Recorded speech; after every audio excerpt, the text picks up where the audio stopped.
Here we go. Good morning, evening, afternoon, or night, wherever you are. I hope you are having an amazing, wonderful day. Today, we are going to continue with Paranormasight, and honestly, I am very excited for this. I thought that yesterday we might just finish the game, but the game turned out to be a little longer than what I had anticipated. I want to say 5 hours in or so.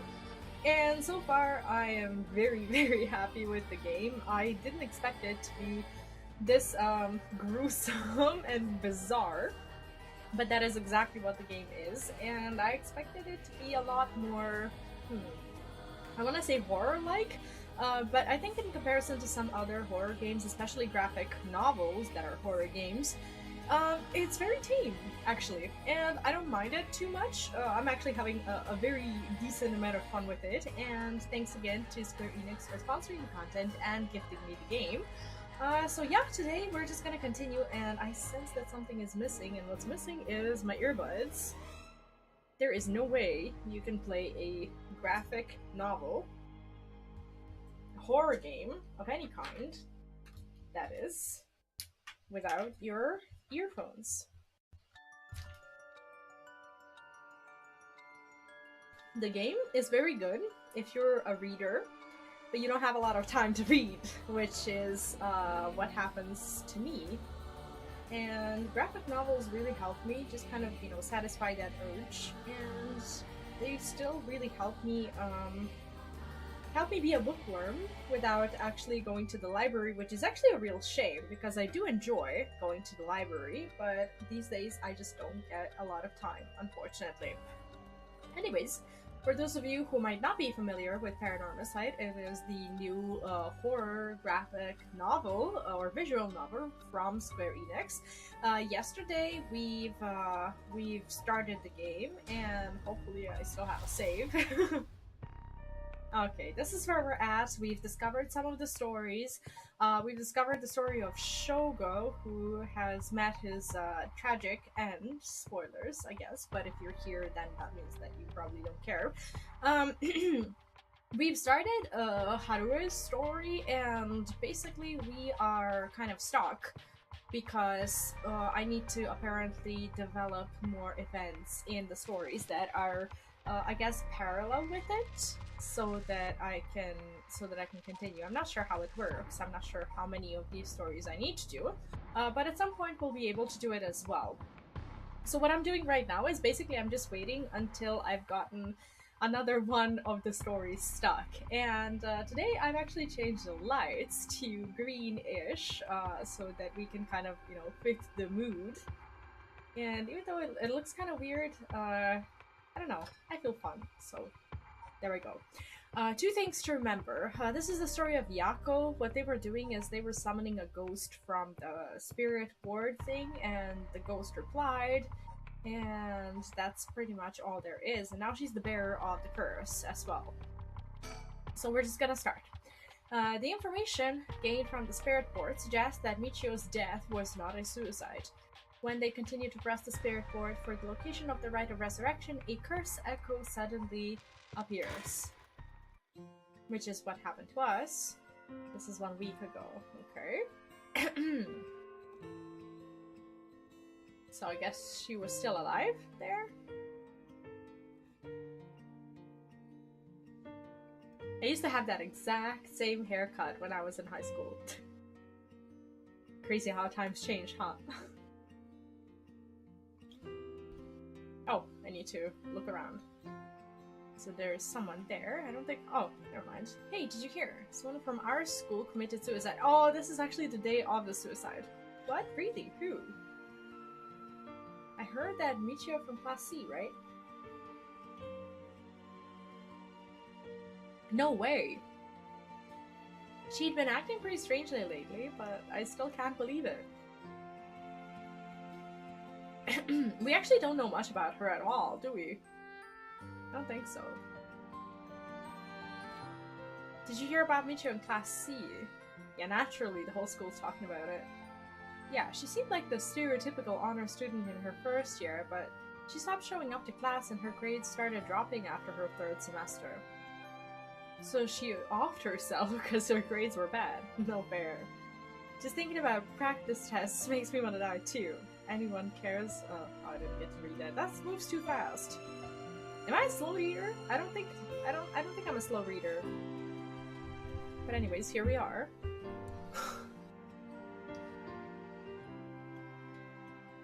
Did you know? I heard Michio's mom remarried last year. They say her new stepdad is a total jerk. Really? How so? Oh, the pool of unfounded rumors, huh? Like, he'd peek on her while she changes and couldn't keep his hands off her. Oh, that's disgusting. I even heard he's an ex-con. If she resists him, he gets violent. That's so scary. No way. I couldn't take that. That's depressing. Probably think about killing myself too if I had to deal with someone like that at home. Holy shit. Okay, well, what else are we gonna learn about them? I thought we... Oh, there we go. You hear about suicides on the news, but for it to happen here, it is a little scary. By the way, isn't there a girl who transferred into Class C recently? Oh, I heard about her. She's gloomy. Doesn't stand out much. Did you know that the school she was at before, she transferred, also had a suicide? Oh god. What, for real? That seems kind of fishy. That is fishy. That's the first time we're hearing about it, also. Homeroom teacher says, there might be some of you who already know, but a member of our class, Michio Shiraishi, passed away last night. Passed away is one way to say it. Okay, calm down. I know this comes as a surprise, but please keep quiet. The cause of death is still under investigation, and there is nothing we know for certain at the moment. The detailed investigation reports will come from the police, so please don't go spreading any rumors, got it? Yo, too late. We're sending everyone home for today. No dilly-dallying on your way. School will be off tomorrow as well. Hey, you, stop celebrating. Show some respect. Celebrating? What? There will be a memorial service scheduled next week at the school assembly, if anyone wishes to pay their respects individually.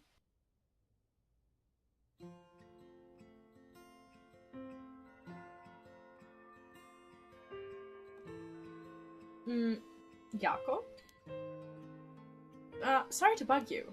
It's just, you seem a little different from your usual self. I hope I'm not being a nosy. Thank you, Kurosuzu. Thank you, Mai. Who's Kurosuzu? What? I don't understand. Why would I call her that? Is that her last name? But thanks, Maya. I actually kind of forgot. Was I acting that strangely? Yeah, enough to make me worry. If you want to talk, I'm happy to listen. Yeah, this is perfect timing. There's actually something I want to ask you. Yeah? About the Spectre of Spirit Bar, about the Rite of Resurrection, about the Michio. Let's ask her about the... I guess the board, because that's what we were up to. You know that spirit board thing that everyone's been doing? Where you summon a spirit and ask it whatever you want. Yeah, I know it. I want to try it out. There's something I want to know. Why are you telling me this? I mean, you seem like the type to know about this stuff. Oh, I do? Yeah, you look like you're really into that occult stuff. You know, you've got that kind of gloomy look. Huh. I don't know how I should feel about that. Yo, she really tries. She has like the hairpins and everything. But you do know how to do it, right? Well, yes, I think I probably know a little more than most. Okay, please help me. You're my only hope. Yeah, we should poke around. Okay, please help me. You are my only hope. And she doesn't want to talk anymore. Okay, let's talk about the Rite of Resurrection. Hey, Mio. You know about the Rite of Resurrection, right? Yeah, it's that thing Mr. Araishi apparently discovered and wrote an article about. I doubt there's many people who don't know. He's always talking about it. Do you believe it's real? Huh? Well, it sounds a little too good to be true to me. But on the off chance that it really works, we could bring Michio back to life with it. I wouldn't go there. I want to find it even if there's even the slightest chance of bringing Michio back. But how will you look for it? Right, that's the thing. Give me a second. Something's actually really bothering me. Alright, there we go. Right, that's the thing. Okay, I guess I have to talk about her.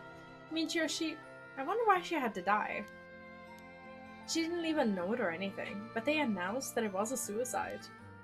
That can't be right. She would never kill herself. Michio was so happy and always looked on the bright side of things. She loved coming to school. I know she was going through some hard times, but for her to kill herself? I never got a chance to speak with her. She was often absent from school, and when she did come in, she looked depressed. You're right. And that's why everyone was so willing to accept that she committed suicide. They acted like they cared, but all they did was gossip about it. That's sad. They put together little pieces of information and spread rumors like it's the truth. Isn't that terrible? Yes, it is. I've heard some that are really awful. In the end, the only reason they're able to say stuff like that is because they aren't personally involved. It's true that she didn't get along with her new stepdad and that her grades went down. But to say things like, how sad, no wonder she killed herself, how dare they? She always told me she was okay whenever I talked with her because I was worried. She wouldn't have told me if there was something bothering her so badly she'd kill herself over it. Uh-huh.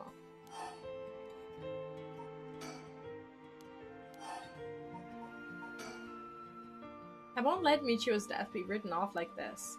Like, maybe she got caught up in something bad. Something bad? People have been talking about that body found in former Yasuda Gardens, right? Some are saying that this town is cursed or something.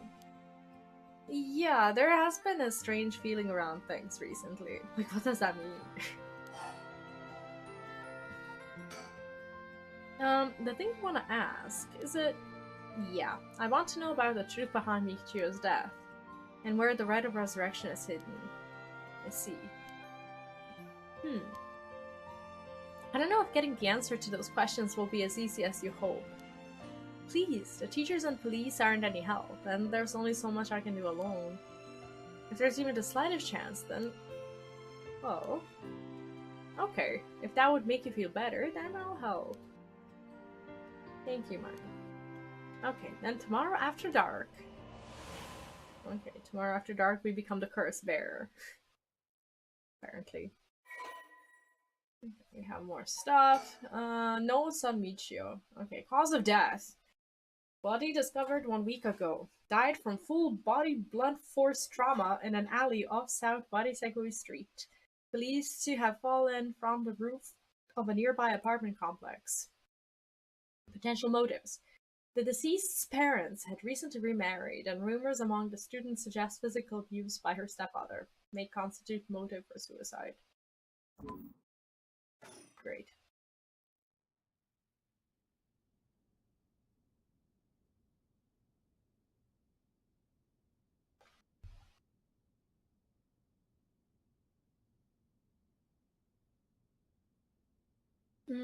Huh? Oh, are you awake, Yako? Yeah, what happened? You can't remember? Let's see. We used the spirit board and... Oh, this is after we've acquired the curse, right? I suddenly heard something. Like, this weird voice. And then I passed out? Yes, as far as I can tell. You aren't experiencing any negative effects. I think it was just a mild shock from how sudden it was. Oh. Ah, was everything okay with the spirit? Yep. It was almost bad, but I got it to leave. More importantly, what is that thing you have in your hand? In my hand. Oh, okay, so we have a disgusting little head.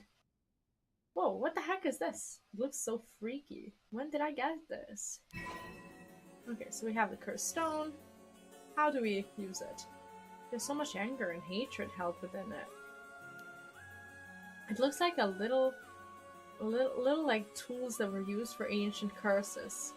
What? That's so scary. Yako, you just said you heard a strange voice, right? Could you tell me what you heard? Anything you can recall. I think it might be connected to that object. Let's see. I felt like I was at the bottom of a dark place. Then this voice felt like it was echoing in my mind. I don't want to see her again. Please no. After that, it just kept shouting, "Kill them." I see. Thank you. Yako, I think you may have exactly what you need in order to use the rite of resurrection.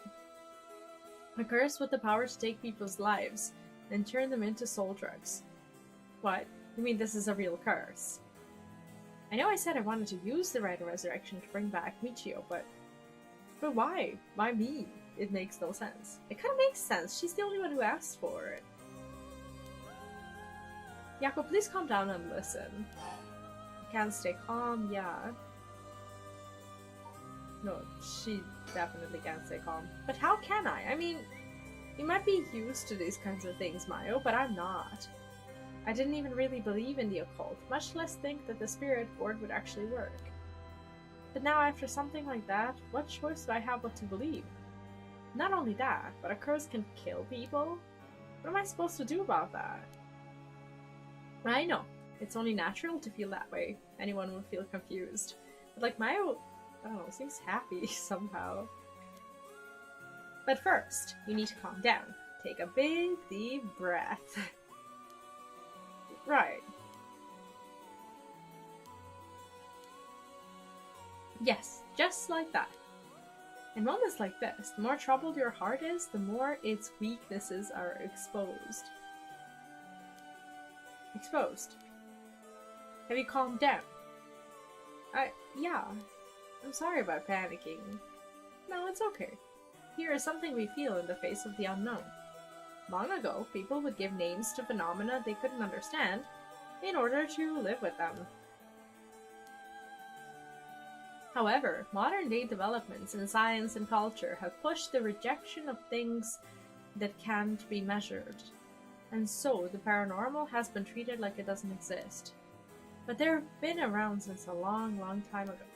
If you just understand, you can see that there is nothing to be afraid of. First, calming down is the most important. Accept reality for what it is. Huh. I only really gave this stuff a shot because it was popular, but you really do have a connection with this stuff, don't you? Well, I suppose to an extent. Yeah, she's very humble, considering what she can do. Hey, Maya, what do I do? Where do I start? Am I cursed? Am I gonna die? It's okay. I'll take care of the curse. That's why I'm here in the first place. Let me take care of the curse. Trust me. I'll take care of things. It'll be alright. Oh, does she want to take it? Do we have to kill her now? Thanks. I was the one who dragged you along to do the spirit board. It's fine. You're desperate to find a way to try and help your friend. But spirit boards are dangerous. You have to take them seriously. So I'm glad you invited me. Alright, let's review everything we've learned so far and think of how to move forward. Okay.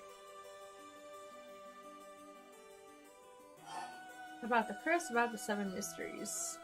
Let's talk about the curse. What is this curse? Am I cursed? Well, I've only looked into it a little, but I wouldn't quite say you're cursed. It's more like you've gained the ability to use the power of a curse. So there shouldn't be any kind of negative paranormal effect on you. The power to use a curse. You mean this curse stone? Yes, if the curse stone is used under certain conditions, a curse will be placed on someone, taking their life and turning it into soul drugs. Soul drugs are said to be required to enact the rite of resurrection. Normally, a curse is a spell that would only be usable by enjoy of considerable talent. I believe that curse stone makes it so that even normal people can use them. So someone like me with no knowledge could curse someone. Yes, but it's still nothing to take lightly. You could end up having it redirected right at you. Oh, really? To tell you the truth, something unusual did happen to me while we were using the spirit board. It happened right around midnight, I think. This whole area seems to be under the effect of Feast of Shadows. The Feast of Shadows. Yes, it's a type of spell that temporarily boosts the potency of the supernatural. It also has the effect of making the powers of certain curse echoes manifest more easily. Judging by its strength, I'd say it probably covers about a 3 to 4 kilometer radius. Like, how does she know all this? 3 to 4 kilometers. That's big enough to cover all Sumida City. Yes, I think the Feast of Shadows was used to cause the resentment lingering in the area to manifest as curse stones. Someone did this. But who? I don't know enough to say. It is likely that it was done by someone who wants to uncover the rite of resurrection.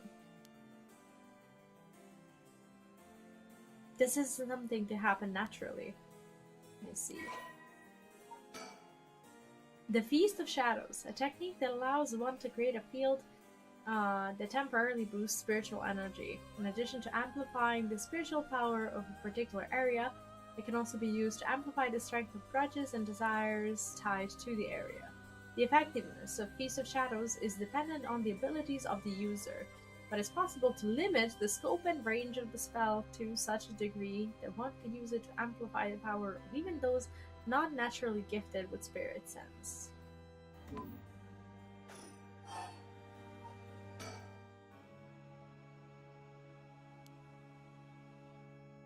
The effects also only appear after the sun has set. By setting a limit on when they can be used, the curses are strengthened. So the curses can't be used outside this area or during the day. Correct. But speaking of limits, to actually use a curse to kill someone, it seems that there are conditions that need to be met. Conditions. You mean like how my curse echo needs someone to listen to the sound it makes for 30 seconds? To be honest, I don't really understand it. Like, how do I even summon the curse echo or make the sound? Do I just, like, will it? Do you mind if I try? Stop, stop, stop. You shouldn't be using curses so willy-nilly. Even if there are conditions that have to be met, the power to kill someone without leaving behind evidence is dangerous enough. Yeah, not to mention that she can actually kill her. In that sense, maybe you really have been cursed. I'm sorry that you got wrapped up in this situation, even though I'm here with you. That curse stone. I think whoever holds it becomes a curse bearer. It would probably be best for me to hold on to it, but then I feel bad about forcing it on you. No, I sense a powerful force rejecting me. I don't think I'd be able to take it. Really? Why? Ew. If we tried separating it from you, the curse may trigger. That's how bad I sense it wants to stay with you. No way. The curse stone might look like nothing more than an old Netsuke carving, but I can sense a powerful, resentful energy from it. I don't think it's a good idea for me to even touch it. I may seem like I know what I'm doing, but I don't know how to handle something this powerful. Really, this little thing. If you threw it away and someone with bad ideas picked it up, it could be bad. I think it would be safer to avoid the risk of getting anyone else involved and have you hold on to it for now. Well, now I'm kind of freaked out. Anyways, we need to make it to daybreak.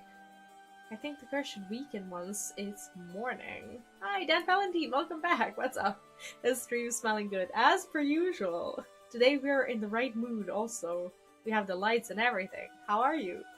Have you heard of PARANORMASIGHT? It's such a good game. Today we have like the lights and everything, and I even think that that my other light kind of adds to the mood, doesn't it? I think the curse should weaken once it's morning. I'll help you find a way to deal with it then. Okay. So there are two things you should remember. First, do not fulfill the conditions while it's night. Okay, got it.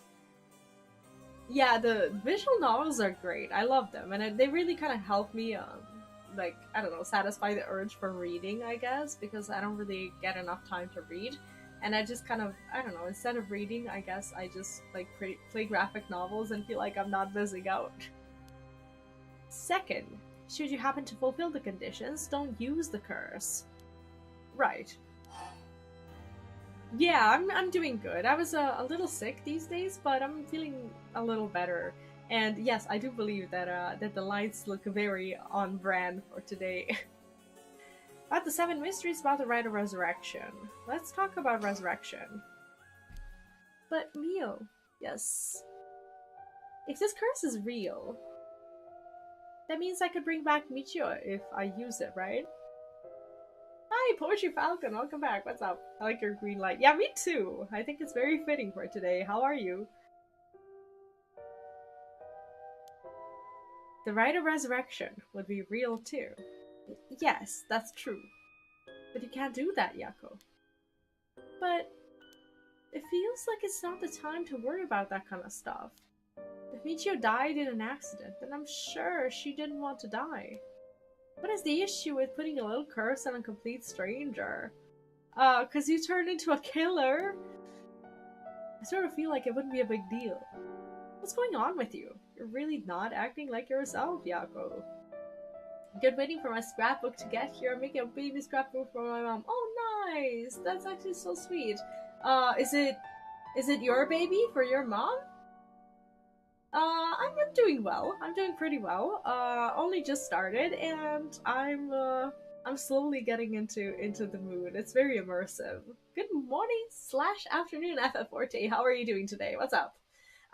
This game actually came out, I think, a few days ago, and it's very nice. I do believe that I'll finish it today, but I won't finish it on stream because I'm not allowed to stream the last chapter.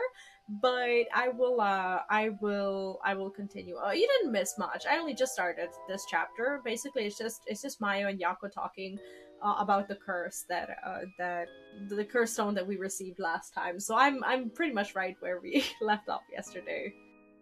I love him a lot, and I know she'd prefer something like this more than a random gift. Oh, definitely. Those gifts are the best. Birthday is next month. Well, happy birthday to her, and that's very thoughtful. That's a great gift. You are not acting like yourself, Yako. You would never even consider taking the life of another person. Is it the curse's influence on you? Maybe the curse Echo's grudge is rubbing off on you. Will you show me it for a second? No, she's gonna take it. No way.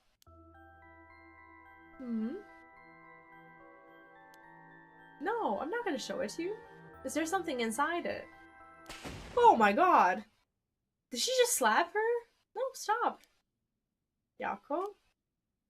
Oh, I'm sorry. But it's like... I just suddenly really didn't want you to touch it. Oh, it's like the ring. I understand. I'm sorry. It has a will of its own. But you need to give up on the rite of resurrection. What? Because that's the real curse. Using resurrection as a lure attempts curse bearers into using their curses. That's kind of the point, isn't it? You have to resist it. Don't let yourself be deceived by some curse. But Michio could... Dude, we haven't even talked to Michio for about, like, I want to say a few years. Like, they haven't been friends, proper friends, in such a long time. It's like, now she suddenly cares. I think for tonight we should get you home to rest. I'll walk you. The curse's influence should subside in the morning. Okay. Oh my god, I think we're about to murk her. Because in the other stories, a high school girl killed someone, I think. About the curse, about the... Let's ask more about the resurrection. Where does bad don't do K-tanks? Right? Yo, this girl is down bad though. I'm sorry, but I'm telling you that you need to give up on the right. It's beyond us. Even a single curse stone alone is too much to handle. Bringing back the dead isn't something so simple. I know how much it hurts, but please focus on just worrying about surviving tonight. Even now we're in great danger. The mysterious voice said the cursed stone is called the Fool's Procession, right? Yeah, that's from the 7 Mysteries of Honjo, right? Our school is said to be connected with a story with the same name, one of the mysteries. Right. I don't think it's a coincidence. This is just a guess, but is it possible that you were chosen because it could feel your desire for the rite of resurrection?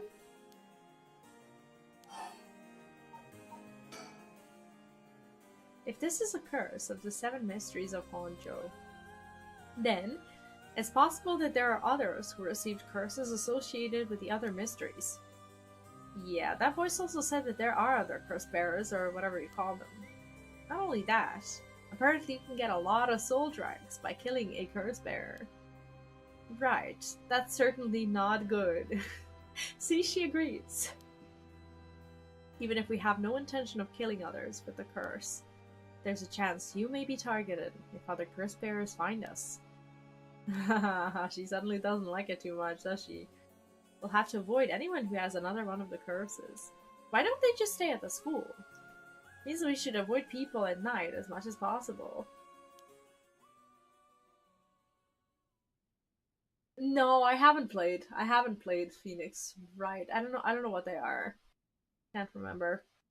Okay, let's get going then, shall we? How about we stay if we don't want to face people? We'll take the same route we took to get here. Right. We'll be fine, right? There's no one else at school, is there? I think so. The night shift janitor shouldn't be patrolling this late at the night either. Hey, the night shift janitor, isn't that the guy who might just be a murderer on parole? Oh shit. I think the light's out, or... Huh? Well, why did the lights go out? The janitor turned them off! No, it doesn't say that. Mio, are you okay? Oh my god, there's something here. There's definitely something. I don't like this. Yo, I don't like this at all. I don't wanna look. Oh my god, I can look! I can look! Oh my god. Oh no. No! No! No! Come on! That's terrible.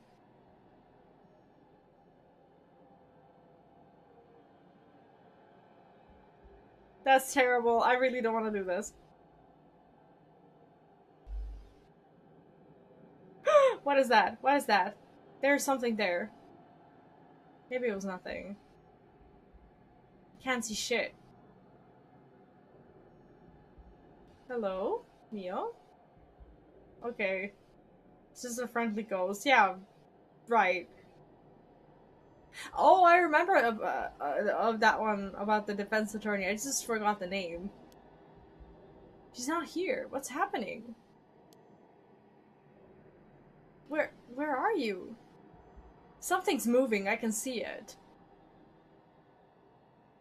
Am I the only one seeing it? You can see, like, the red thing moving, right? Oh my god, that's bad. Someone's, like, laughing at me.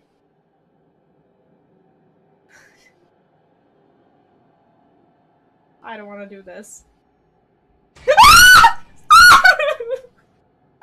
Sorry.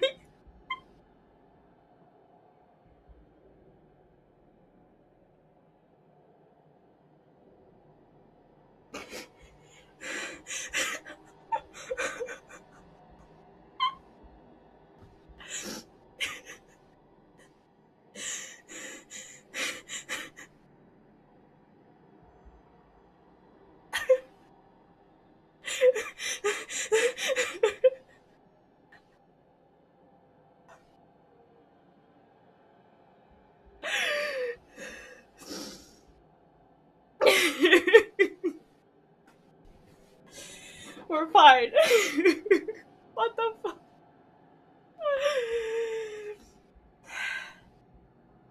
What was that? Oh no, I still have to play. Get me out of here, Mio. Mio, where are you? Yakko, I'm here. Yo, this a bait. This is a bait, for sure. Over here, can you see me? Yo, what the hell? I thought that this game wasn't scary. Dude, that was terrible. It's like my heart stopped. Huh? Where? I can't see anything. I don't even want to take a look. Yeah, you're laughing now. Yo. because because you're the one watching. It can't hurt you. It can definitely hurt me. I don't want to move anything. I don't want to see it again. I'm ready. I'm ready. It's not gonna scare me again. It's not gonna scare me. It's not. Do I need to move? I think I need to move.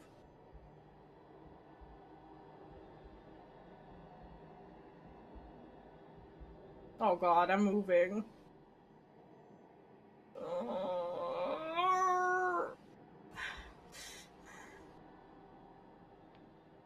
Not that way, Yako. Behind you. I'm behind you. Turn around this way. What's this way? It's pitch black. I have no idea which way I'm facing.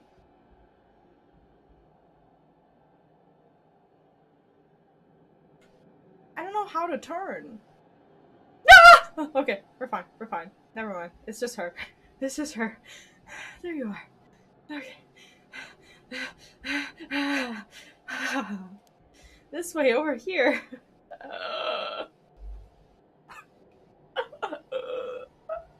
We're fine. Be careful, your field of vision is being limited. You know, shit. Right.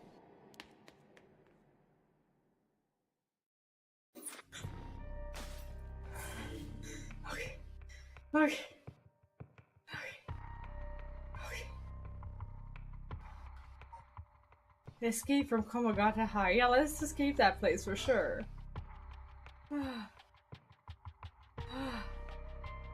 Okay. After Yako acquires the curse of the fool's possession, Maya tries to persuade her to give up on going after the rite of resurrection. The effects of other curse echoes are already appearing at the school, so the two hurry to get out of the classroom. Oh, I shouldn't have gone to- I shouldn't have done this story.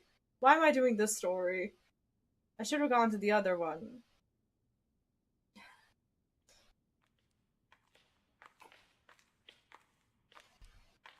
Hey Mio, what was that just now? Could it be another curse echo, different from mine? I think so, yes. Okay, so someone is around. And that curse echo, could that be? Do you hear the steps? That's so creepy. Could that be the guy's curse stone? Like the guy who died. What's his name? The first story. I can't remember. Oh my god. It was yesterday. But like, he's the one who killed the high school girl. But she was no, she's not outside yet, right? We have to figure out the timeline. We may have been discovered by another curse bearer. Oh. What's wrong? Well, we would have died already, wouldn't we? Shh. Someone's there. In that classroom. What? Something moved inside. Well, ignore and proceed. Check it out stealthily. No, we should ignore it. Or what do we do? Do we ignore it or do we check it out? Help me out. What do we do? I can't make this decision. What do we do? We kind of have to go there, right? Or we should probably not. What do we do?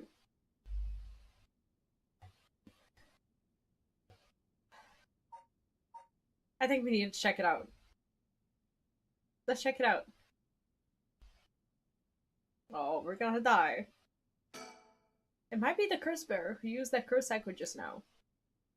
If we can see who it is, it might help us decide what to do later. That's true.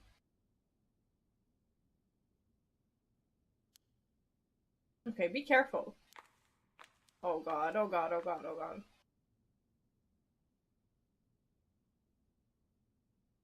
Well, can you see anything? Try and get a look around. Oh no. What have I gotten myself into? Oh my gosh, I shouldn't have looked around. This is not a good idea.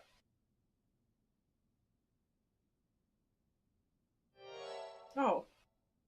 Oh, that's the teacher and someone else. What the hell? That's creepy. It's the middle of the night. Huh? Is that our homeroom teacher, Mr. Jonawuchi? And the person with him is Hitomi from class CA? What? Oh my, what's going on here? That bastard. He's at it again. I have to kill him. Well, we don't know. I just kind of instinctively pushed the button. I think maybe I shouldn't have. They also said we need to let him hear the sound for 30 seconds. And we've known this game to be super literal when it comes to like the things that need to happen, to the point that we had to like mute audios and such. What if I just like deliberately wait for 30 seconds just to make sure I've killed him? Has it been 30 seconds of me talking? I should have counted. I know I should have counted. There must have been 30 seconds, right? Maybe he would have just died if there were. Die, Mr. Yonomichi. What is the sound? Maybe it's 30 seconds from now. You think it's 30 seconds from now? Do we have him? What if he's not like an abuser or anything? What if this is just like, I don't know, extracurriculum of some sort? It's hard to believe, isn't it? No, Yaka, stop. He'll kill Hitomi too. Oh shit, I didn't think of that. I have to do something. Huh. Hey, over there. Who's there? Oh, maybe she killed me. What was I seen? It didn't work. Run, hurry. Oh god. Persons of interest. She said he's at it again. What does that mean? Kohei is an English teacher and the homeroom teacher for Class 2C at Komagata High School. He was seen alone with Hitomi Okuda in a classroom late at night by Yako and Mio. Kohei was an honor student at the top of his class back in his high school days.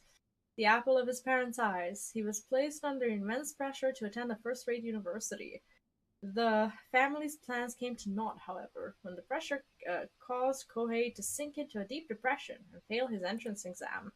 Even at the university he was able to enter, Kohei struggled to keep up with his classes, leaving him a vain but wounded young man.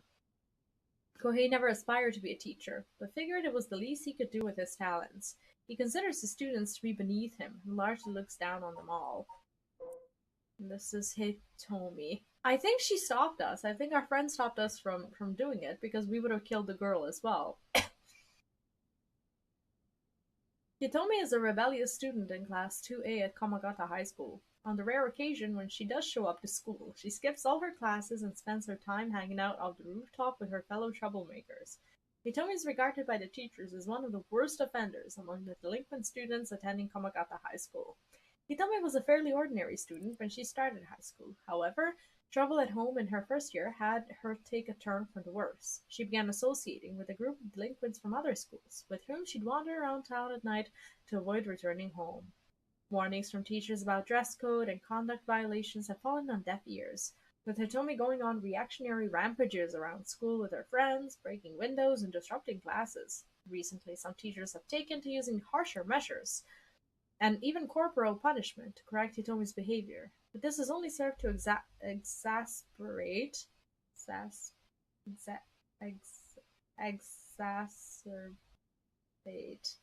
the animosity between Hitomi and the school. Hitomi is widely regarded as a leader of the troublemakers in Kawagata High School, but the title does not mean much to her. Well, I don't like this. This is creepy. Seems like they're not coming after us. Let's hope they didn't see our faces. But Yako, what came over you all of a sudden? Dude, the game told me to press the button and I pressed the button. You know I have a hard time resisting that. Sorry. Thanks for stopping me.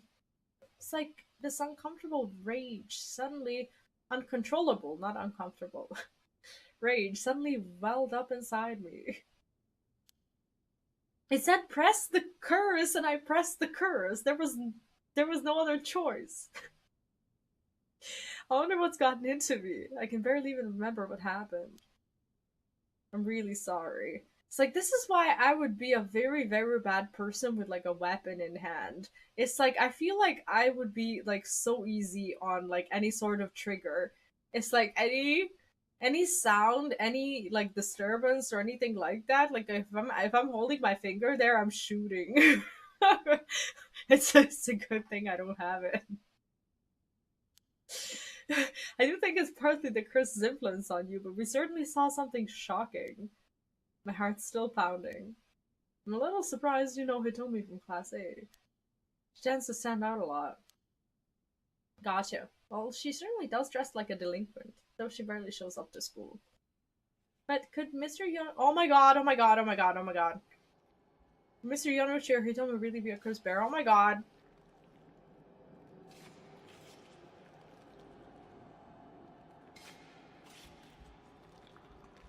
I don't want to move. Shut up. That's so scary. I don't know what to do.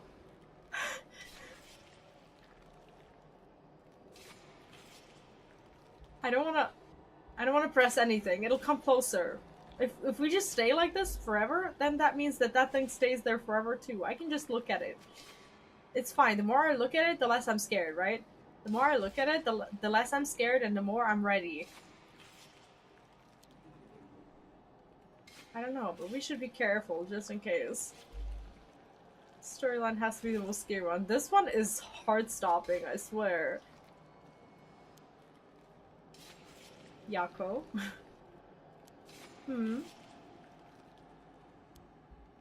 I don't like this. I don't like this. I don't like this. I don't like this. When I give the signal, run. I don't like this. I don't like it. I don't like it. Go straight for the entrance. Don't look back no matter what. I don't like it.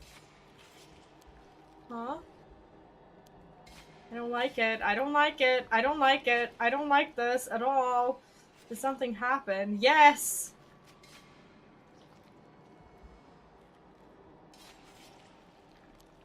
Something happened, didn't it? What about Yumio? I'm just like trying to look at it so that I'm accustomed to it, so that if it moves in like an uncomfortable way, I'll be ready for it. Okay, so we know it's there. There's no more fear because it's now not unknown. I'll be fine. We'll meet up outside of the school gates. It's there and there's nothing to fear because we now see it, right? There is nothing to fear. If I'm not there in 10 minutes, go straight home, okay? It's fine. I'm not gonna get scared because now I'm aware of it.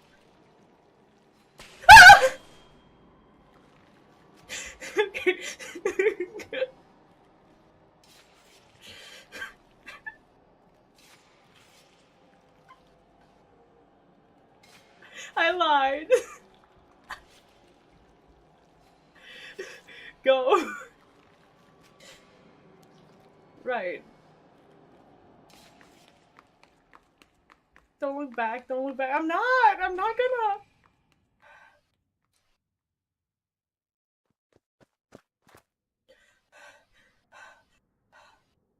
Okay. I have to get outside. Let's see. To get to the gates, I go by the gym and...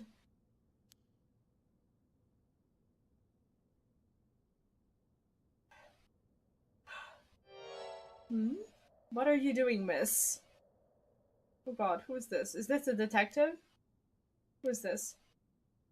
Oh my god, the janitor! Oh no, you shouldn't be here this late. Don't you know what time it is? Oh no, he's the one who cut that girl up in pieces. Isn't he? That must be him. Oh, Mr. Ashimiya. Oh, if it isn't little Yako. Anyways, student ain't supposed to be outside playing around at night. He's not the... This might be his new identity, right? If that's him, even. Persons of interest. Makoto is the janitor at Komagata High School. His predecessor was nearing retirement, so he began working at his replacements about 6 months ago. Makoto is popular among the students for his friendly and caring nature, going so far as to remember the names and faces, that's not creepy at all, of all those attending the school. He is affectionately known as Old Man Ashimiya. Although he appears to be a simple, amiable man, Makoto's occasional shrewd remarks have led to speculation among students that he may have led a far more interesting life than it seems. Whatever the truth may be, he will be remembered as one of the 7 mysteries of Komagata High School for some time to come.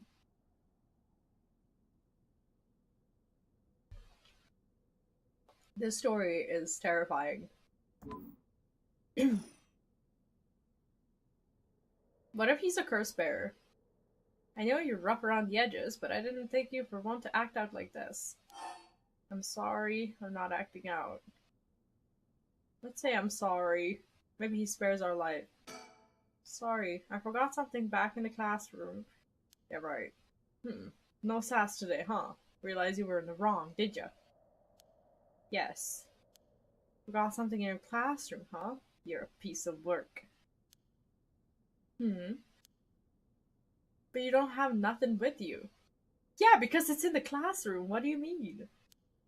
Oh. Wait, you do? What's that in your hand? Oh no.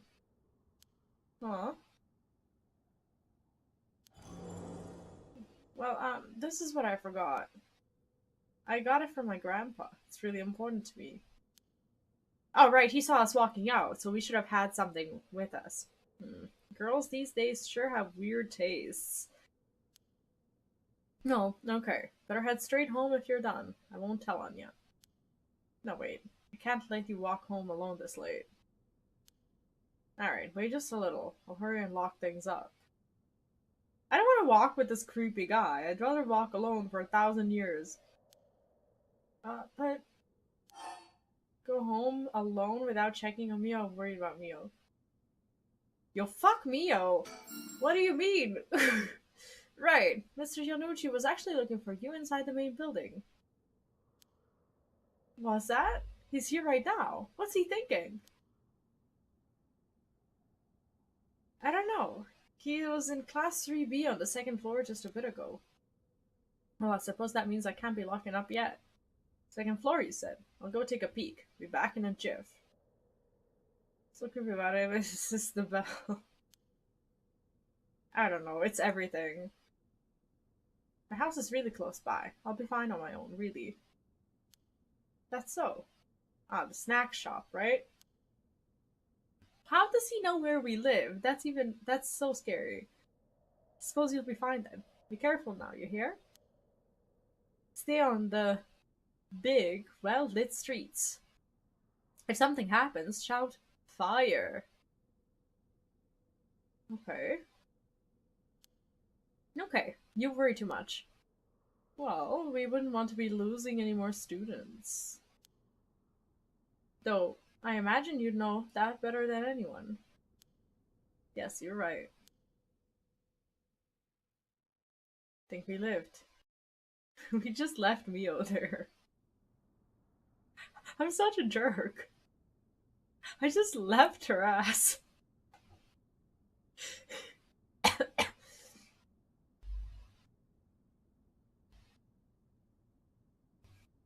Mio's late. I've been waiting for 20 or 30 minutes, but there's no sign of her. Huh? Oh god, what if the curse is back? There's someone coming down the road. Oh, this is the dude, isn't it?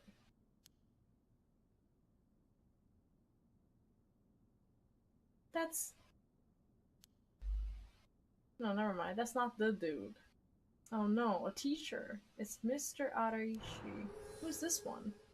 Part-time teacher. We don't know this one. Persons of interest updated. Hideki is a historian who works part-time as a curator at the local folk museum and as a teacher at Komagata High School. His recent publication on the rite of resurrection has caused a stir in occult circles. Hideki is the quintessential obsessive researcher. Despite being entirely unsuited for teaching, he had no choice but to take up a position at Komagata High School in order to make ends meet. While having a captive audience in his class goes some way to satisfying his need for respect and recognition, his conceited nature makes him unpopular among the students. Lately, he's concerned that articles he contributed for purely monetary reasons have earned him a reputation as a researcher of the occult, but the surge of interest in the topic and the resulting volume of article requests he is receiving are undeniably tempting. Hideki is a regular at the Kurioko Cafe on Hokusai Street, where he can be found outside his work hours writing essays and manuscripts.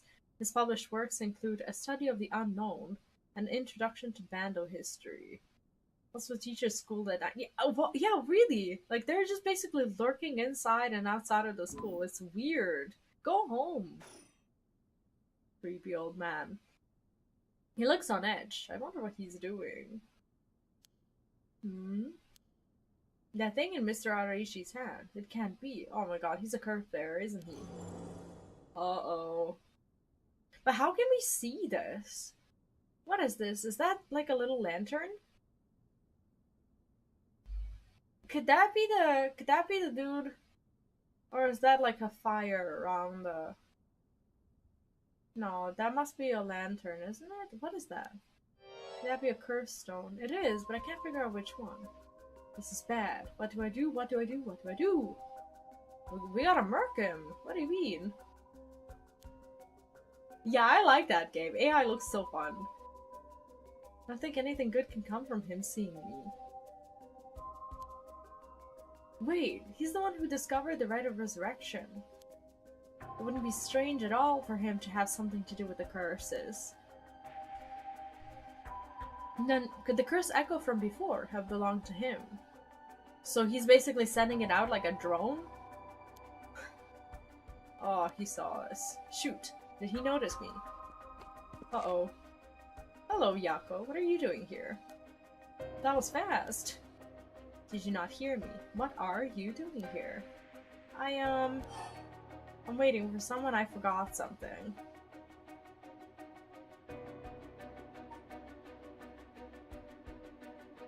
I don't know. His face is scaring me, and... What if we say I'm waiting for someone? I'm waiting for someone. In the middle of the night. I'm disappointed in you. Oh god, look at his smile. Bad children who get into trouble at night need to be punished. What are you doing here? It's a special night tonight, did you know that? A special night. Oh, because of the Feast of Shadows. Why was it the wrong answer to tell him that we're waiting for someone? Usually when you tell someone that you're expecting company, they get uncomfortable. Ah!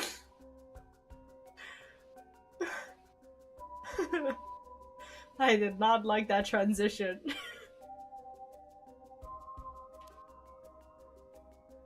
Well, you know a lot. Did you hear about it from someone,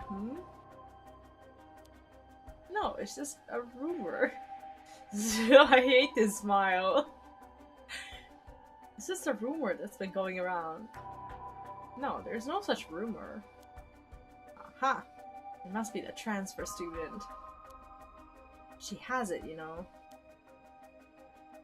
You must as well. Take out what's in your pocket and show it to me. How did us telling him that we're waiting for someone lead us down this rabbit hole? But, it's... Ah, stop it! Oh, he took it? I knew it. I see, you have one. Oh, maybe the curse gets activated and he dies. It's not... That Netsuke is of great historical importance to the area. But it's dangerous to speak here. Why don't you come with me? This is important. That hurts! Stop! You're hurting me, Mr. Araishi. Stop pulling me. I'm gonna say fire. Fire! There's a huge fire! Stop that! Someone will come. Damn it! Get over here. We set fire! Come on! Where's the guy? Oh, where am I? It's completely dark. What is the meaning of this, Mr. Araishi? Did we die? What? My stomach! It hurts! I'm bleeding! What?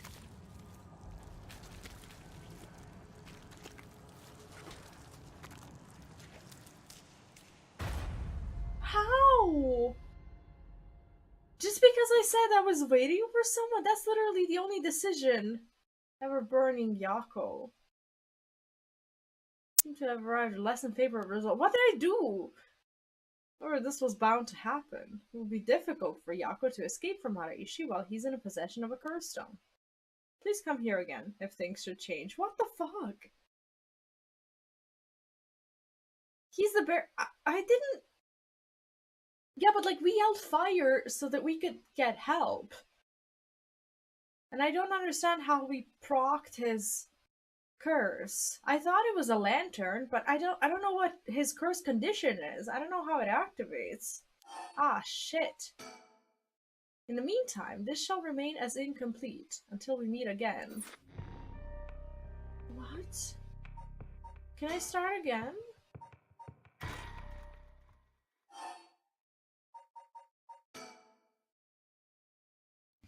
Maybe something else happens if we go...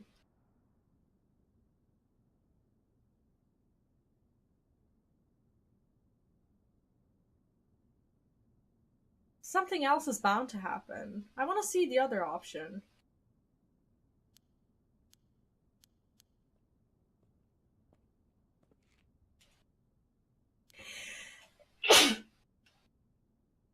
That's not fair. Okay, so now we know without a doubt. Thank you. Like, how was I supposed to know? What are we doing here? Okay, we're gonna say I forgot something. There's gotta be something that we did wrong. I came to get something I forgot at school. This late at night. It couldn't wait until tomorrow. No, it couldn't wait. Just what did you forget? Is that what's in your pocket? Take it out and show it to me. But, it's... Stop it! So you have one. It's not... That Netsuke is of great historical importance.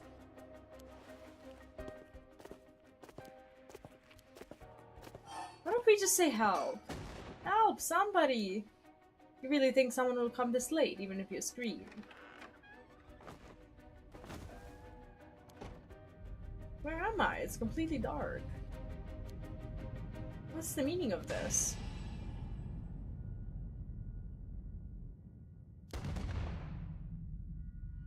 It's the same. It just happens. There was no other way, because we arrived to the same spot regardless of whether we yelled fire or not. It's the same.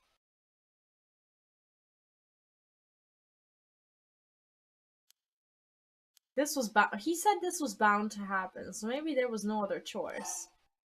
Please come here should things change. This shall remain as incomplete. Okay. Maybe it's a choice from before.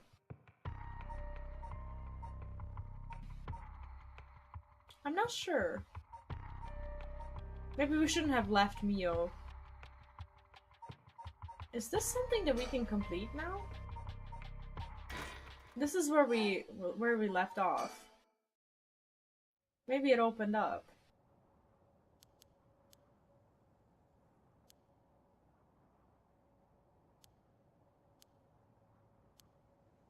No, this is the suspend one. Never mind. We're gonna do the middle one. Crime scene investigation. Okay, this is the next story. Apparently we gotta do that. Tetsuo Tsutsumi, Chief Inspector of the Metropolitan Police Department, 1st Investigative Division, is investigating the mysterious death of a fellow officer. He visits the scene of the incident, the former Yasuda Gardens, with his subordinate Jun Erio. That guy.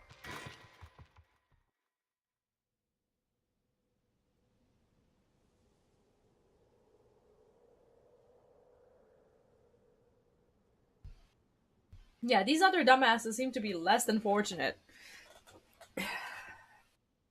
Damn. It's a good game, isn't it? Hey boss, forensics is all done. The crime scene is clean. The other officers have all gone home. It's just us now. The park should be able to open back up tomorrow like nothing ever happened. I doubt it'll get many visitors after everything that's happened. You'd be surprised. Lots of people love that kind of thing. I bet they'll be lining up to get in. Occult stuff is really popular right now. Did you not know that, boss? Yeah, he doesn't care. Sounds stupid. Well, it's not exactly rooted in science, but if ghosts really did exist, we could just ask them who the purpose. Somehow, I doubt it would be that simple. But you know, I heard that high school girls are really into the spirit board thing these days. Why does he talk about high school girls and makes that face? It's unnerving. I don't like it. Supposedly you can call on spirits and talk to them by using a board with letters on it. Wouldn't that be something? You can try it out yourself if you're so interested. Hey, that's not a bad idea. Let's give it a go sometime, boss. What now? Stop messing around. You really think we're gonna solve this case by moving a coin across a scrap of paper? Oh, he knows. Sounds like you know all about it. We gotta be open-minded. What if that's how police work is gonna be from now on? Don't make me laugh. Listen up, Ario. You can't go blaming the death of your buddy on something like the occult. I don't care if it was ghosts or the occult or what. Whoever or whatever that did this, I'll get them. I'll promise you that. Well, you got the right attitude, but we don't even know if this is a murder yet. Biases weaken our judgment. Get too fixated on one thing, and you stop seeing everything else. Aye, boss. So, now that we finished investigating the scene, let's review what we know. Now. It's getting late. I figured we'd head straight home from here. Come on, we got to go over all the info we've gathered. And what better place to do that than here at the scene of the crime, where we can soak up the atmosphere. Maybe not be somewhere where there's a murderous atmosphere. Soak up the atmosphere? The hell is there to soak up? Must really be into this occult stuff if you get off on being in a place like this. Wait, you mean being somewhere like this doesn't get your blood pumping? No way. That's kind of a weird thing to say. His friend just died. No, don't turn this around on me. I'm not the weird one here. Cripes. Cripes? Cripes? I don't know. Fine, let's get this over with. Aye, boss. The former Yasuda Gardens here in Yokoami Ikhomu were originally built as a part of Daimyo's estate back in the Edo period. The park became city property a number of years ago and underwent extensive renovations. There's not a soul around at this time of night. Quiet doesn't even begin to describe it. Jun Erio, a detective in the Tokyo Metropolitan Police Department, 1st Investigative Division. His rank is sergeant. This is his first time leading a case. It's like he's graduated from rookie to newbie. He looks put together on the outside, but acts like a kid most of the time. Honestly, the force could use more people like him. Hilarious.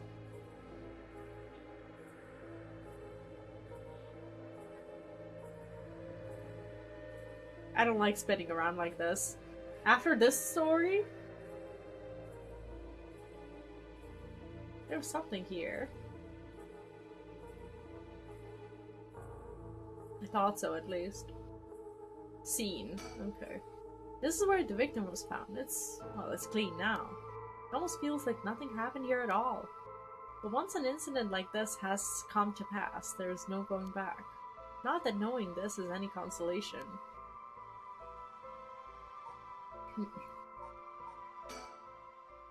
Got a bad feeling about this case. My gut is rarely wrong. I knew this would be a treacherous case from the moment we were dragged into it. About the case about Tsutsumi. Who's Tsutsumi? The friend who died? Or so early in the morning yesterday. A staff member found the victim collapsed here in the park and called the police when they realized he was dead. Why does he look... He doesn't look dead in the same way as those other people, right?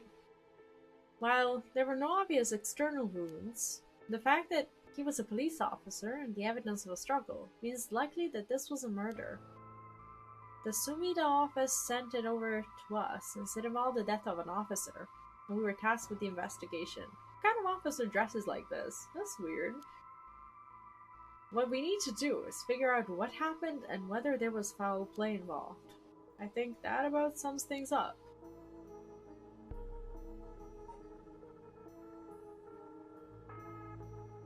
We can talk more, I guess.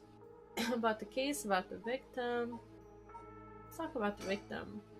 The victim is Hajime Yoshimi of the Juvenile Division of the Sumida City Community Safety Bureau, 27 years old, single. He mostly dealt with cases involving juveniles and education. His rank was senior police officer. You knew him well, didn't you? What was he like? Well, yes, we were in the academy together. We still went out for drinks together every month or two. He could be a little rowdy, but he was like a big brother to us all. He was kind and cared about his friends. For better or for worse, he wasn't the uptight type of cop. The man always showed empathy and heard he was popular with the local sport. He treated each and every troubled kid he met with compassion. He had a great track record when it came to rehabilitation. Sounds like we lost a good one. Yes, we did. We truly did. I knew being a cop was dangerous. I knew something like this could happen, but it's never easy when it happens for real. I know the feeling. He didn't seem to care much about climbing the ranks, but he was at the top of our class. Only problem was, he took on so much he had the most unfinished paperwork too. I always felt we'd need an unusual guy like him to help solve all of our unusual cases. Hajime was a police officer with the Sumida City Community Safety Bureau and was primarily responsible for juvenile and education cases. He held the rank of head patrol officer and entered the force at the same time as Junario. Hajime was found dead under mysterious circumstances at the former Yasuda Gardens early in the morning yesterday. Once a rebellious gang member himself. Oh, I see. My coffee looks green with this light. It's like drinking poison. Or drinking felt. Which is not that much different, but... Yoshimi turned his life around and used his own expertise to connect with troubled youth as a police officer. While his appearance and demeanor suggested a man who was rough around the edges, he was a passionate, loyal, and caring man at heart, looked up to as big brother by his peers. Yoshimi achieved stellar results in his work with juvenile cases, but his consistently sloppy paperwork and less than formal attitude essentially doomed his career and had him writing formal apologies on the regular. He left behind a fiancée whom he had been dating since high school. Didn't the guy say he was single? I thought we said he was single. I'll be right back. I just need to take my meds.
There's something wrong with the story.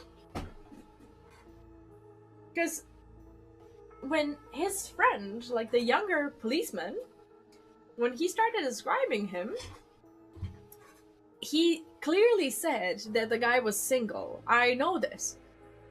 And here it says he left behind a fiance whom he had been dating since high school. Unless fiance counts as still being single, there's something wrong with it.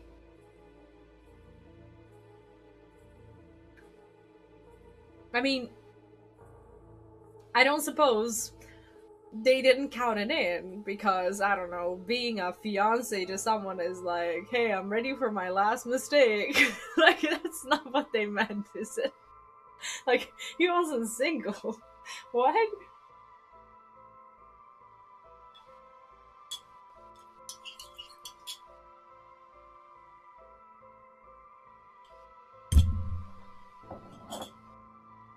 Alright.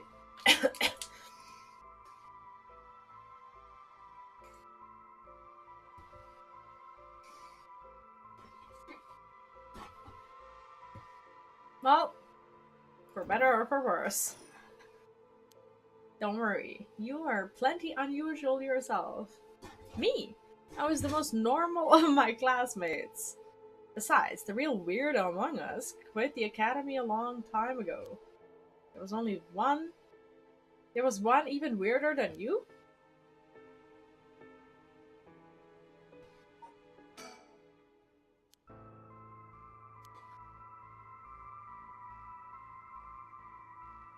From time to time now, I feel like looking around for something that may have changed. Something just might. There's a lot. About Susumi, about the cause of death, about the victim. Let's talk about the cause of death. As for the cause of death, we won't know until the autopsy's done. From what we've seen, though, it did appear to be some kind of acute heart failure. But since he had no record of chronic illness, and had no visible wounds, it's possible that poison or drugs could have been involved. Dying in the middle of the park like that certainly seems suspicious. We found signs of a struggle at the scene, as well as footprints belonging to an unidentified individual. We got people trying to identify those prints. If we can find out who they belong to, we might be able to figure out this whole thing. Yes, wouldn't that be nice, if all of that were the end of it? The only thing Hajime had on him were his badge and his wallet in his pockets, so we can rule out a mugging. Though, there probably aren't many people who would think to try a mugging a cop as big as him. I've also heard that Hajime got into a fair few fights in his younger days. He started judo once he became an officer, and rose up the ranks quickly. Sounds like the perp would have had to have been a pretty strong one to take on Hajime.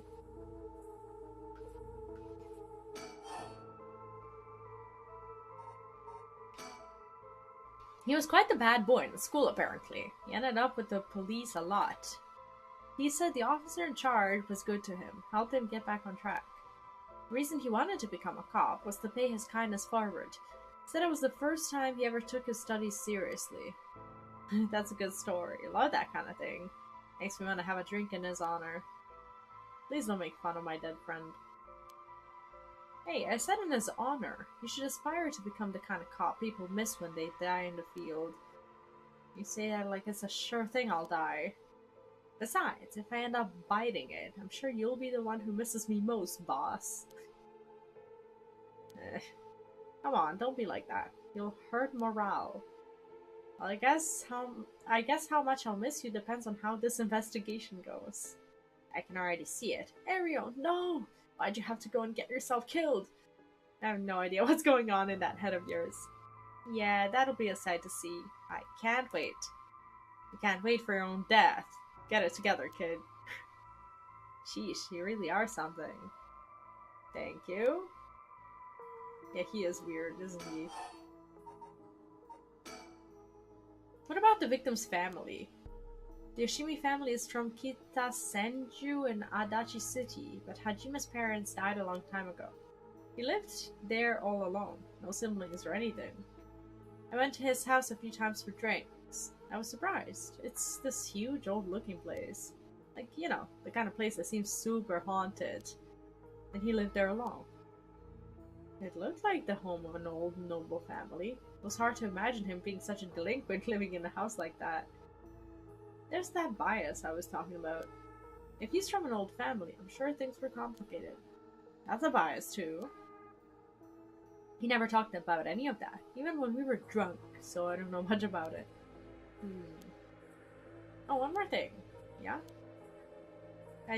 Hajime was engaged. Didn't he say he was single? Been seeing his fiancée ever since they were in school, over 10 years. They just started talking about getting married. What was her name again? He showed me a picture once. She was a beautiful woman. That's so. How terrible of her. For her. She may know if there have been anything going on with him lately. We should speak to her. Yes, his fiancée may have been his only confidant. I'm sure someone at the Sumida Police Department has already contacted her. I'll look into it tomorrow. Hey, boss? I looked into the case that Hajime was running. Oh, great. That's the kind of stuff I want to know. What was Hajime working on the day he died? Well, according to his report from the day before, he had 2 cases involving juveniles. Uh-oh. The first was the suicide of a high school girl who jumped off a building in Kamizawa last week. Ah, yeah, I did hear about that. Ish. The girl's name was Michio Shiraishi. She was a second-year student at Kamagata High School. But it seems as though Hajime had contact with her even before this incident. Really? Why? So she'd been in trouble for some time. That's the thing. About a month ago, he happened to see her walking around town. She looked upset, so he struck up a conversation with her.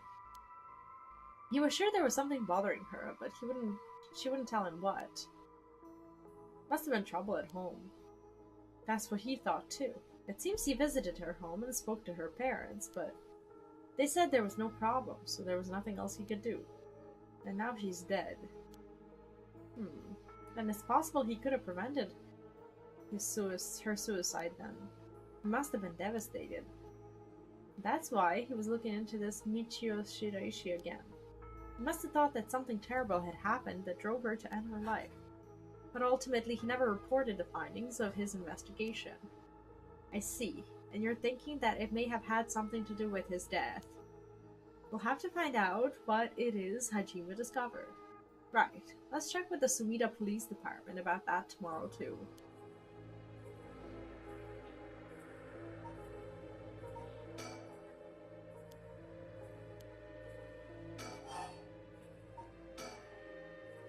And what was the other case he was working?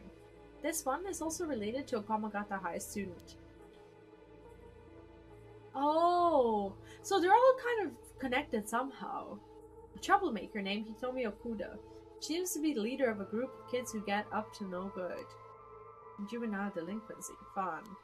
She was pretty bad for a while. Multiple cases of destruction of property, assault, and battery, you name it. Hajime had been working with her for about 6 months, and she was finally starting to open up. Then, he met with the girl the day he died. Well, every school has got its problems. But then, I'm sure he'd be worried about how she'd get on without him. Alright, just when she'd finally found an adult she could trust. She might act out without someone to help her get through this. We'll have to make sure the Sumida Community Safety Bureau does their job. I see. But, we can't rule out the possibility that meeting with this delinquent girl had something to do with his death. Then we'll have to interview her too. Yes, you're right. She may have been the last person to see him alive after all. I'll ask Sumida to introduce us tomorrow. Though, who knows if they'll actually let us talk with her. That's what we hired you for. Play a little boyish charm on them if they need convincing. Yeah, I'm sure they prefer me over a scary-looking old man like you, boss. He is scary-looking. Watch it. I'm still your superior. You ought to act like you respect me at least. I thought I was... You were. Shit. Is that just how your generation speaks? You really are a new breed.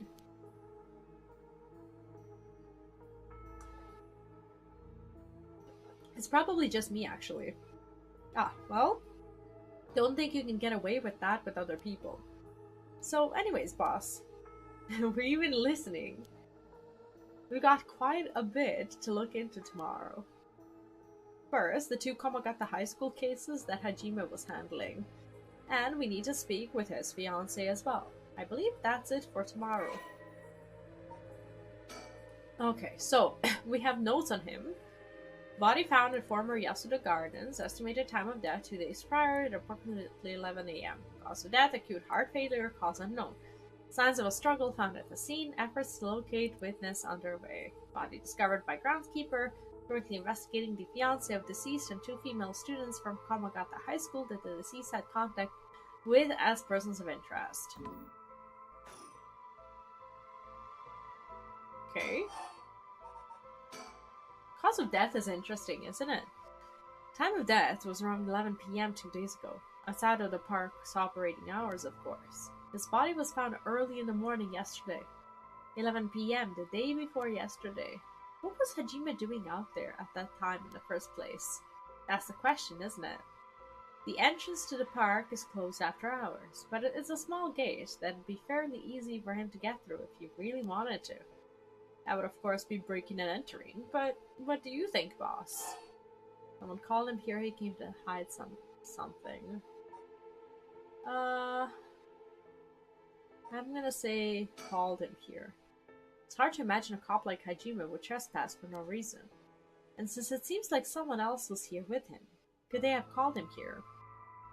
No, that does seem likely. They must have been talking about something pretty sensitive to come here in the middle of the night. So, Hajime met someone here to discuss something in secret. And then they got into a fight. No, that wouldn't match the cause of death. Maybe he got scared to death. Like, there's a sign of struggle. I don't know. Couldn't have gotten into a fight with a ghost, I guess. That wouldn't match the cause of death. There were no wounds on the body that would indicate a spontaneous scuffle. The bird must have planned something. Then you think it was meditated. That would mean they called Hajime to the park with the intent to kill him. Well, there's still a possibility that it was just some kind of accident. Maybe the perp tried to threaten Hajime and things went south from there. We should be able to get a clearer picture once we know exactly what killed him. Right. Like, the music is getting a little more scary. But, boss, yeah? Is this case really important enough to assign someone from the investigation division? I mean, a friend of mine died, so it's important to me, but it's all up to the higher-ups. I'm sure they've got their reasons. Boss, you know something, don't you? It'll all become clear in time. Try not to worry about it too much. Thinking about it, the only thing we know for sure is the identity of the victim. That means there must have been something special about him, right? Maybe he knew something he wasn't supposed to. Some kind of secret or something. Isn't that right? We're pretty sharp sometimes, you know that? If you picked up on that, you should be able to put the rest together yourself. Maybe the detective is the murderer. Well, it is our duty to get to the bottom of a suspicious death, especially one involving an officer.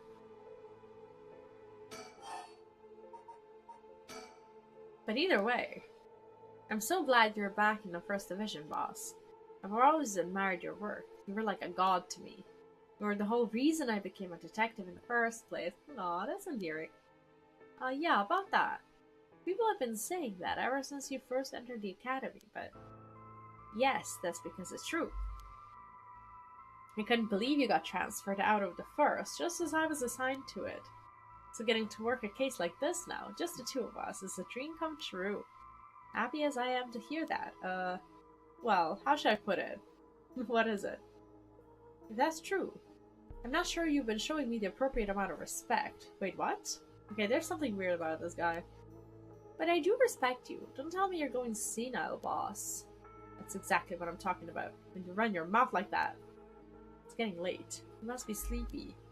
Don't worry, boss. I'll make sure we get out of here soon. Yeah, I get it.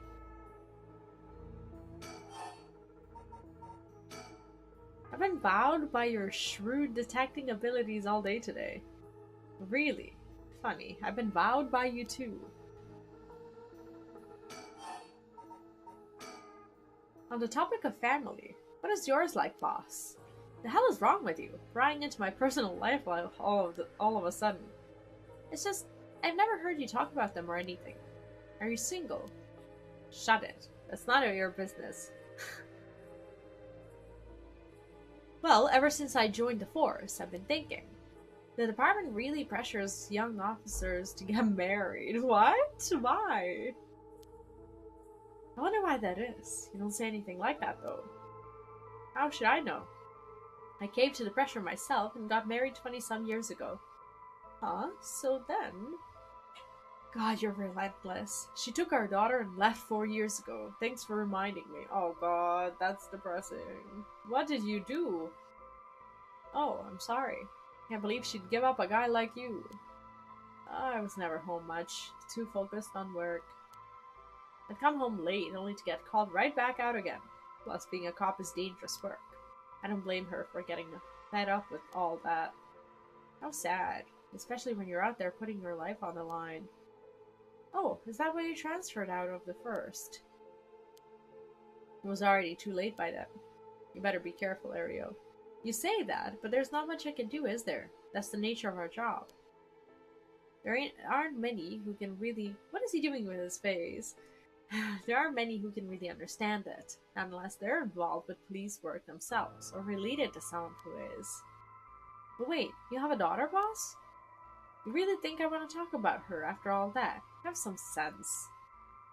Come on. I promise I don't mean this the way it sounds, but how old is she? Jeez, you don't want to quit, do you? Please try not to look so intrigued, right? That's a little bit of a creepy question to ask.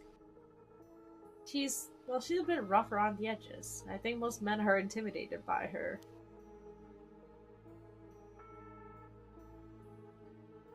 Wait, when he said that his wife took their daughter and left 4 years ago? I didn't assume that that was like a high school girl or whatever. It says, I heard she's living by herself and going to college, so she could have been like in high school when all that happened. I expected a younger girl. Because the way he said, he was like, she took her. Like, weird. Wow, college student. Men love an educated lady. Stop that. What kind of cop are you, making baseless assumptions like that? Yeah, it's kind of creepy to talk about his daughter. Stop this. She's living on her own, though, huh? You must worry about her. Worry? I don't even know where she lives. Aria's way too old. Yeah, it's creepy, isn't it? Oh, so she hasn't told you. Probably because she knows you'd follow her around everywhere. I would not. I don't think. Come on now. We both know that's not true. Listen here. You may look like a mean old man, but you sure have a soft side. Yo, he's just desperate to find a girlfriend. Jesus. What? Is that supposed to be a compliment? I can't keep up with you. We're done talking about this. No, we're not. No, we're not. Oh, that reminds me. If you got married 20 years ago, it must have been right around the Najima murder. You know your history. Yeah, that happened a year or two after our wedding. You were the one who arrested the killer, weren't you? We studied that case at the academy, so... He arrested the killer. That means that he knows the mom. Because the mom is the one who found the hand.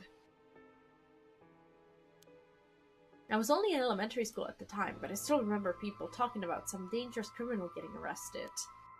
All that was just cracking the case, finding the guy. It was all just happenstance. I'd really not think about it. It was a disturbing... hiccups. It was a disturbing case. Did it not make your skin crawl when you learned about it at the academy? It did. We were all terrified. Sounds about right. No one could believe that such a mild-mannered man could have committed such a terrible murder. If we had overlooked the one little thing, we may never have caught him at all. I think I remember hearing there was only one charge brought against him in the end. That's right. We didn't have the evidence.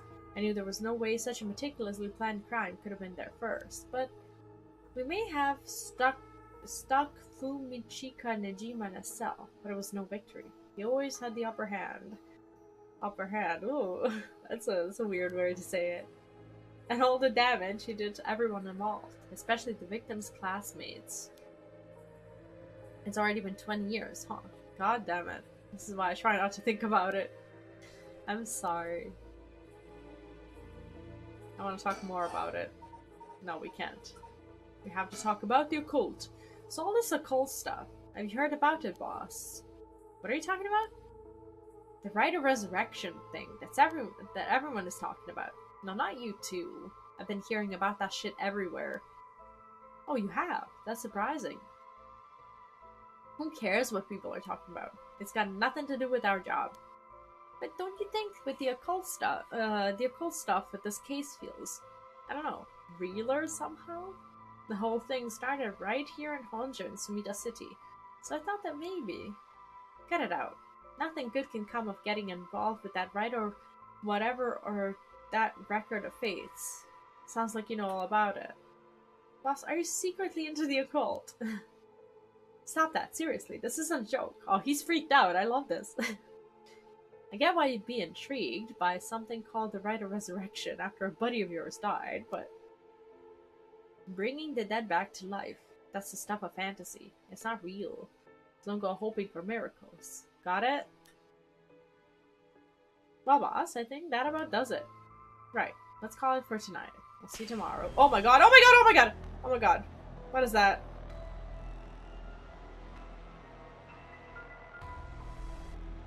That's the... Okay, that's the samurai spirit.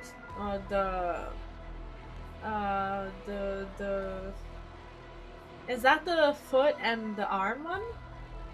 Or... Oh my god. Oh, boss was wrong. Don't tell me you're going senile. Please don't. Please don't. Damn it. It was that case all along.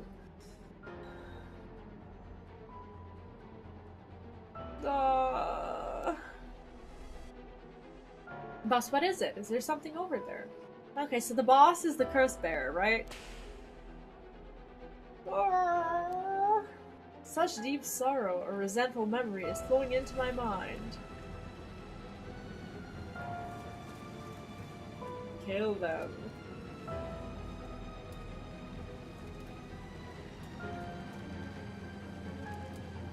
I don't like him.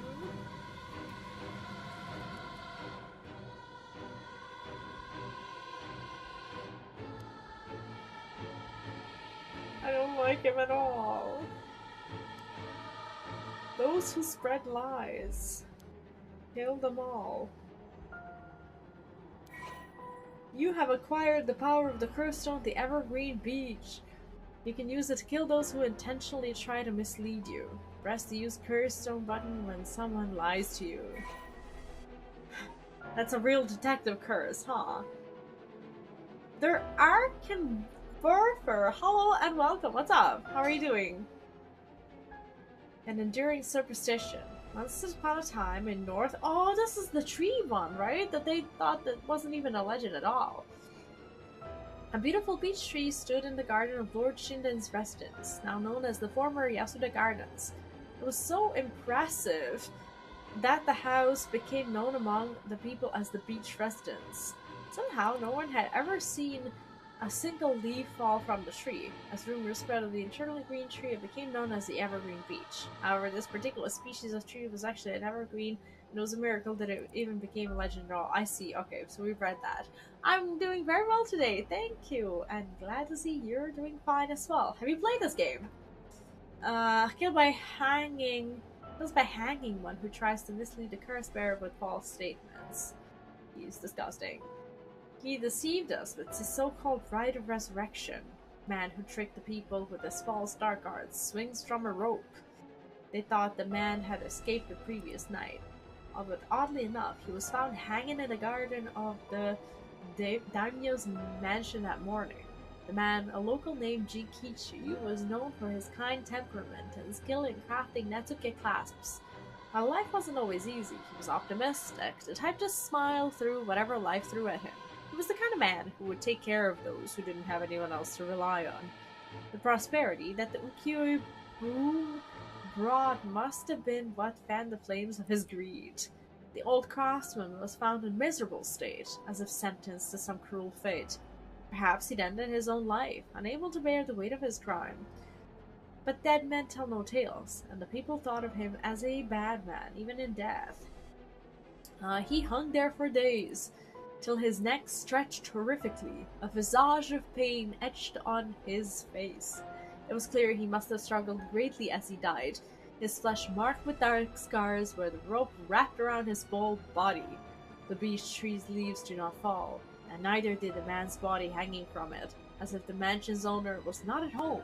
Another unfortunate event. The people held their tongues, fearing divine punishment, but the rumors persisted nonetheless. I actually don't know this at all. Just wanted to check in since I haven't seen you about 2 or 3 years. Oh, I see. Sorry for not remembering your name. If we chatted before, but yeah, I didn't. I kind of took a break from Twitch, but now I multi-stream on Twitch and YouTube. So I decided to basically end my affiliate contract so that I can multi-stream. So I've only just come back to Twitch recently. Really, you haven't missed much. Urgh! A murderous impulse seeps into my soul like thick black tar. He is disgusting and unnerving. Now, kill. Can hear it, curse bearer. You, who so strongly desires the right. Oh, I see. Yeah, I used to play Hearthstone long, long ago, for sure. Now I play pretty much everything. Mostly RPGs. Boss. Wait, is the boss the one who... Why would the boss want the curse? What's the matter? Don't tell me you really went senile. Sorry, I'm fine. Like, why is he the curse bearer? Ario? Yes, I have some bad news. Oh no, your senility is kicking in, isn't it? Of course I know you was punished. Is that you? Really? What do you mean? Are you... Dude, are you messing with me this whole time? Are you punished for real? Of course I know you. Sheesh, how you been? What's up? Of course I know. Now, we've got a bit of trouble on our hands. Looks like we'll be working some overtime. We're not going home tonight. Yeah, you've changed your name like 2 or 3 times as far as I know. You know what? Next time someone comes into my chat and they tell me they've changed their name, I should automatically assume it's you. You've been through a lot of them. Have you not? Almost as much as me. How have you been? What's up? Huh, what are you talking about?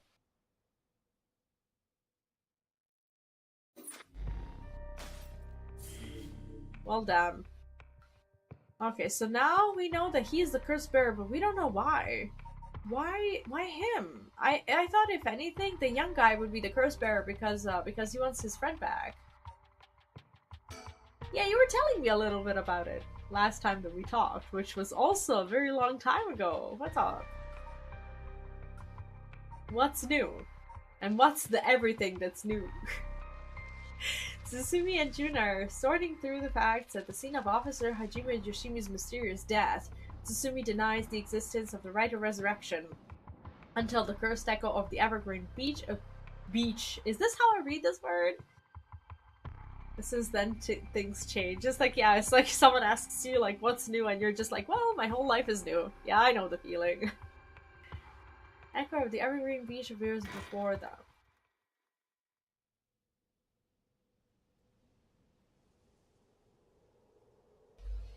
Warmer Yasuda Gardens. Yo, this game is so good. Okay, so let me get this straight, boss. The Rite of Resurrection really exists, and to use it, you have to kill people using the power of curses from the 7 mysteries of Honjo. And the curse you have is from the story of the evergreen beach that's told in this area. Is that right? Yeah, pretty much. You are quick on the uptake. Did we try to lie to the detectives? Like the dead dude? Try to lie to them? Because I don't remember. Like the one that got killed in the first story. You weren't your usual silly self and you were explaining, so I knew you were telling the truth. Dude, when is this guy a silly person ever? I'm never silly. Exactly. The only thing I have trouble believing is that you're taking this occult stuff seriously now. I mean, talk about paranormal. I thought you didn't believe in any of that. It's not about I don't believe in it. My familiarity with it is why I've tried not to get too close. I see. So he was aware that he could, like, see spirits and shit. Are you just being a sore loser? Not used to admitting you were wrong?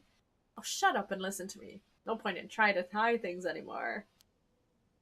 We won't get anywhere if you don't understand this, so listen up. Are you more invested in adventure games? These days I play pretty much anything, and I play my fair share of adventure games as well. Yeah, I didn't used to before, which now thinking about it kind of sucks because I did spend a lot of time playing Hearthstone when I could have been playing many other games. But it is what it is. I finally went variety, huh? Please just listen. You don't have to keep saying it. I'm listening. We don't have time to waste. We'll talk as we walk. Hey, wait for me, boss. Oh god, they're going alone in the woods. This is not the right game to do that.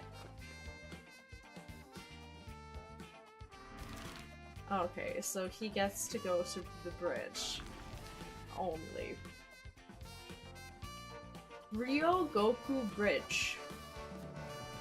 Oh damn! This is where the glasses dude was hanging out with his ghost, right? Yeah, feel free to recommend just about anything, but in order for me to remember to look it up after stream, you know our Discord? I don't know if you're still in it, but there's a channel with like variety suggestions. Feel free to just post anything there. I think they're called Dalek Entertainment. I am not sure. I hardly ever like know developers by their names, but mostly I know just like the titles of the games. But yeah, feel free to just post it there because otherwise I might just forget to look it up. Sorry, I just want to double check one thing. Oh, I need to go to the bathroom. I'll be right back.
They made games such as Deponia and Harvey's New Eyes. I played those and it's hella funny. Actually, I've heard. Oh shit. Yeah, my toothless makes noise and I always forget about it. I know about Deponia. Heart attack. It was a jump scare. He always does that. It's like now is not the time. Holy shit.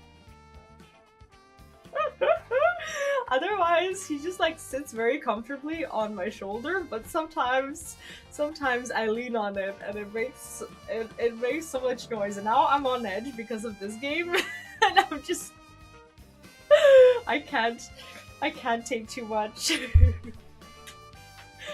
Alright, let me get my immersion devices. Yeah, the pony actually looked like a lot of fun. Holy shit, okay. Sorry, I just want to double check one thing. You're telling the truth, right? This isn't a side effect of your senility. Why is he calling him senile? It's the truth. Not like I can prove it though. Maybe we should look around. See if there is anyone to murder. No? He's not stupid, but he sure can be slow sometimes. Though I think that positivity of his may come in handy at some point. Harvey's New Eyes is one of the first games I played it in German and it's just way too fun. I actually don't know Harvey's Eyes, I just know Deponia.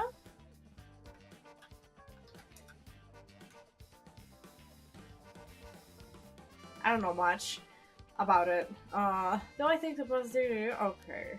Well, I hope so. Oh, I can think like that as well. Revealing the existence of a secret department is against the rules, even to a fellow cop. But this is an emergency. I need his help. I'll tell him. Maybe his wife died, or maybe his daughter died, so he doesn't want to tell anyone. Should we tell him? I'm sure you already know this, but this is all top secret. No sharing it with anyone. This is a cool camera angle, isn't it? Right, you can trust me not to. Noel Martin 4, hello and welcome. What's up? How are you doing? I am doing great today. How are you?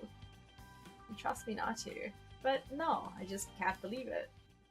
I heard rumors that you used to be a member of a secret division attached to the Security Bureau. I can't believe we actually have a department called Paranormal Affairs. Oh, hi Zeronix! Welcome back! What's up? Yeah, I'm sure it comes as a shock. I couldn't believe it myself. Happy to hear that! Have you played this game already? And also... Okay, let me reintroduce you. Der Ankerwerfer. I can't even say this name. You might know this person. Yeah, Zeronix used to be not in the chat. Now he's in the chat. You know each other, right? Couldn't believe it myself. I thought the higher-ups were messing with me. Really had me worried for a while there.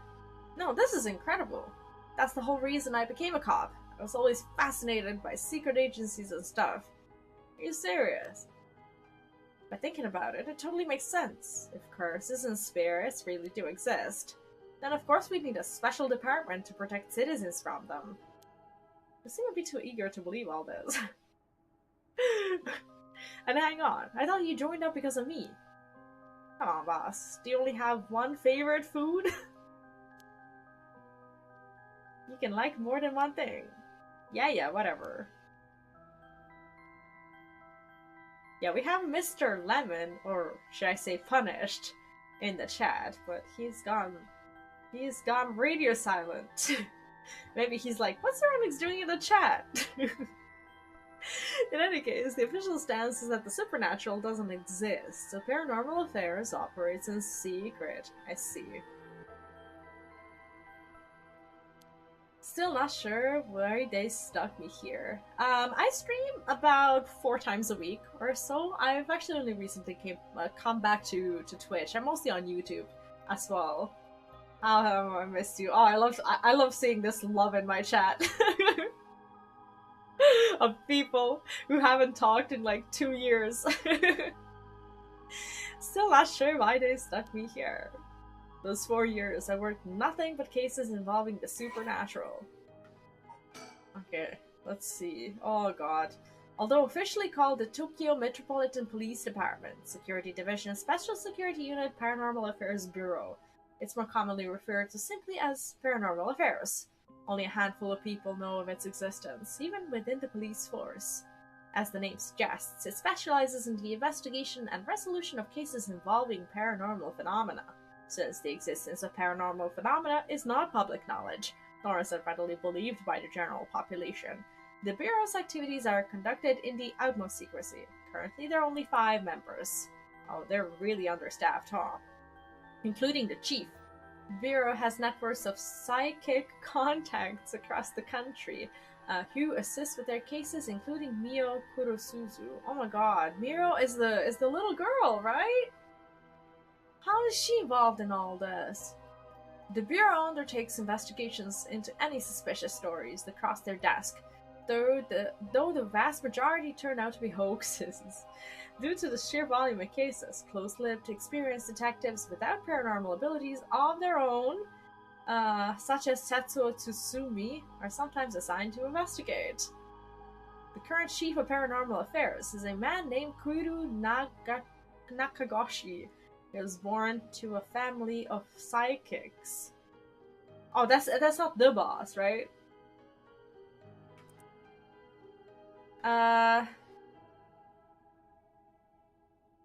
Where was I? He was psychics who have been involved in keeping the world safe from paranormal phenomena for generations, and has served as Mio Kurosuzu's mentor since discovering her. Kuru is an elusive figure. Very few have met him in person, and he's rarely seen in the office. It is said that this is because he has often been target of curses. However, some theorize that it is in fact because Kuru is not actually of flesh and blood at all. His seat in the office is usually occupied by a new legendary creature found in Japanese folklore. That's eerie. Imagine walking into an office and seeing something like that. Yeah, the girl. She's like working with the police. She's a little badass. The new resembles an ordinary white thrush and acts as Kuru's messenger, leading to bizarre scenes of police officers earnestly reporting their findings to a bird. The term Nakagoshi case serves as a code name used to refer to cases under investigation by Paranormal Affairs. I see. Person of interest. Who is this? Jun Eido. Okay, there's something new about him, right? Fresh-faced police detective Shogo met at the Midoricho Park. Oh, never mind. We read this part. Okay, this part we don't know. Born to a relatively well-off household, June developed a healthy sense of self-esteem and an optimistic outlook on life. Although watching... Yeah, we left her! We totally left her ass at the school!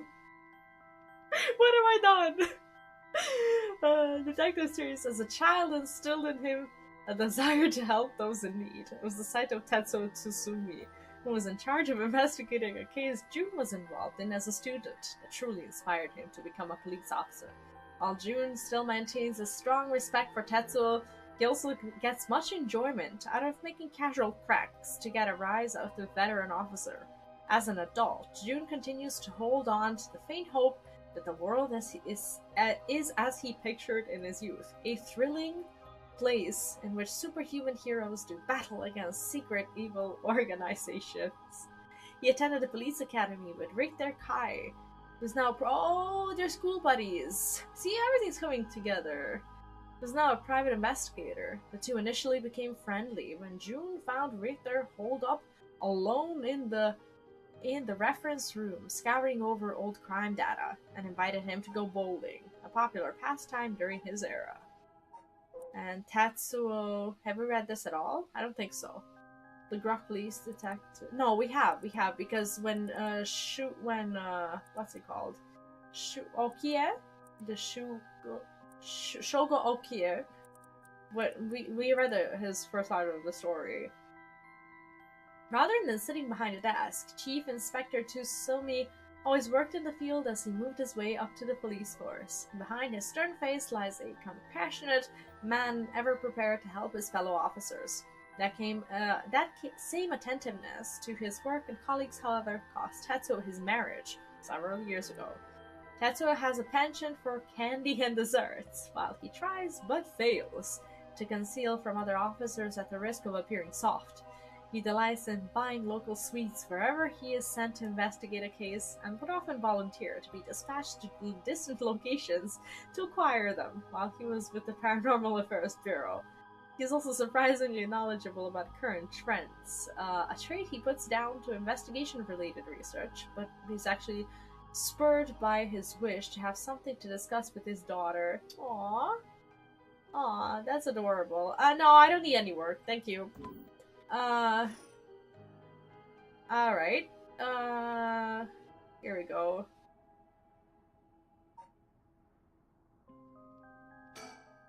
So, do you have it? I guess we, have it. Now what? Spirit sense, of course. Oh, I thought he was talking about the curse stone. Like, are you what they call spiritually gifted? Nope. Never felt anything at all. Even if I did, I'd be lightweight at best. One beer and I'm down for the count. Oh. Is that how people in the field quantify someone's spirit sense? Like how much liquor they can handle? See, this is weird, because the guy from the first story also had these weird alcohol reference. But I didn't really understand why. Nope, that's just me. Though I'd help get the point across. It'd help get the point across. Oh. Sorry, seems like I keep disappointing you. No, it's not your fault, boss. At the risk of disappointing you yet again, I'll tell you one more thing. Spirit sense is usually something you're born with. It's tough to develop it later on. What? So there's no hope for me? No, say it isn't so. Of course you were interested. Well, you never know. You may have some hidden potential. I know there's a high schooler who's got so much spirit sense that she works on the front lines. Yeah, the high school we left for dead. I say work, but she wasn't paid because it was supposedly part of her training. Yikes. That seemed like it'd be in violation of Article 69 of the Labor Standards Act. I really know the law. No comment. Even the occult field has workers' right issues, huh? Oh, there's someone. Okay, is that the only person? That seems to be the only person. So we can choose to either talk to him or to look at the person. Let's look at the person. Oh. Someone's watching us. Doesn't seem like they're gonna run. Let's just keep an eye on him for now. Is that the glasses guy? I can't see if he has glasses. Okay, well he's just there. It's not like we're gonna call him. So what do we do now?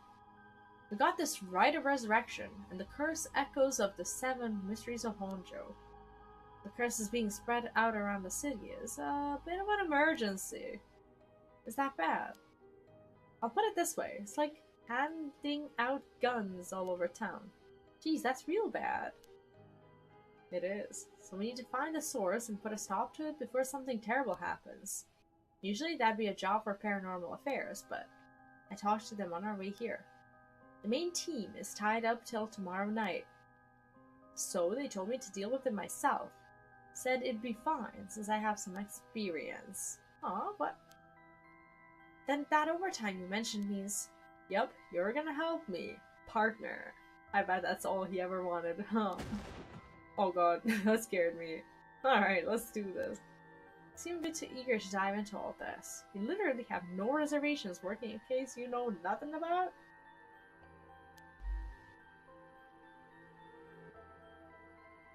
Yeah, I'm pretty sure Punished finished school like years and years ago. I think we're just old and unaware of how much time has passed. You said this is an emergency. I don't think we had a choice. I'm just trying to be logical about this, boss. You really are something. It might actually be nice having you around. Well, thank you. This guy is bothering me. He's just standing there. But there's nothing else to do, seemingly. Is there anyone on the bridge? No, no one. He's just there. What exactly do we do? If these curses are connected to 7 mysteries, then the people who have the others should all be here in town. Right. If there's 7 of them, that means there are 6 more out there, logically. And we have to stop them all before they kill anyone with their curses. If we can, we should find and collect all the curse stones. But, boss, from what you said earlier, killing a curse bearer gets you closer to completing the rite of resurrection. Won't your life be in danger if they find out you're a curse bearer? Yeah, like, we still haven't discovered who exactly he wants to resurrect, right? Pretty much. We can't let that happen. Should you even be out here right now? Hiding would only be a waste of time. The mystery of the one-sided reed is associated with the Ryogoku Bridge. I was hoping we'd be quick enough to run into the one-sided reed's curse bearer. No such luck, it seems. Well, if nothing else, maybe word will spread that the cops are on the lookout and people will behave. I doubt that. We've seen so many murders. That's putting a lot of trust in whoever these other people are. But it's possible that the other curse bearers with the same idea will come here. Talk to anyone you see who seems suspicious. That means someone who may have the power of a curse. Understood. In that case... Uh-oh. Why don't I ask the guy who's been watching us this whole time? You notice him too? Well, good luck. Hey, you there. Sorry to bother you, but I've got some questions. I'm with the police. That's the dude. That's him. Thank you for your cooperation. We'll be asking you a few things, mister. Yutaro Namigaki. That's your name, correct? Yes. I don't mind answering your questions. You're a detective. Did something happen? Oh, right. Lots of things have been happening around here. Like, people dying. I don't like this. I don't like this at all. The man identifies himself as Yutaro Namigaki, a 21-year-old college student. He was watching us so calmly. We need to be careful with this guy. Yes, we do. What is it you were doing here? It must be the incident at the former Yasuda Gardens. The dead policeman? Can't imagine a detective would come all the way out here otherwise. Huh. Say, Mr. Detective. Ah, shit. Do we need to turn down the volume again? Because he has that thing with the voice. Have you ever heard of the Evergreen Beach? You know what? You know what? Screw it. He got me once. He got me once. Where is it? I'm not doing that.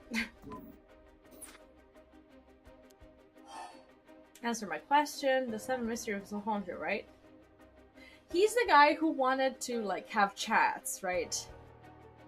Let's continue the conversation. The 7 mysteries of Honjo, right? Why do you ask? I was just looking for it. Actually, I was wondering if either of you knew anything about it. I don't know, not here. Maybe we need to get him to lie to us. Because then we can kill him. Let's say not here. If it's the Evergreen Beach you're after, you'd be better off looking around the former Yasuda Gardens than here. Oh, we know a lot about this. But that's what I thought. Detectives, you have the curse stone of the Evergreen Beach, don't you? How did you know? Ario, you idiot. Haha, well, that was much easier than expected. Oh, crap, sorry. Okay, so he didn't kill them, because when he talked to the Okie guy, he said that he only had 1% of the souls. So this can't be. It was simple interference. I figured you would have taken the curse if you were just in the gardens. If you know that, then you must be a curse bearer yourself. I have no intentions of hiding anything. I plan to tell you from the start. Look. This is my curse stone. I believe it's called the Foot Washing Mansion. That's right. But are you sure about this?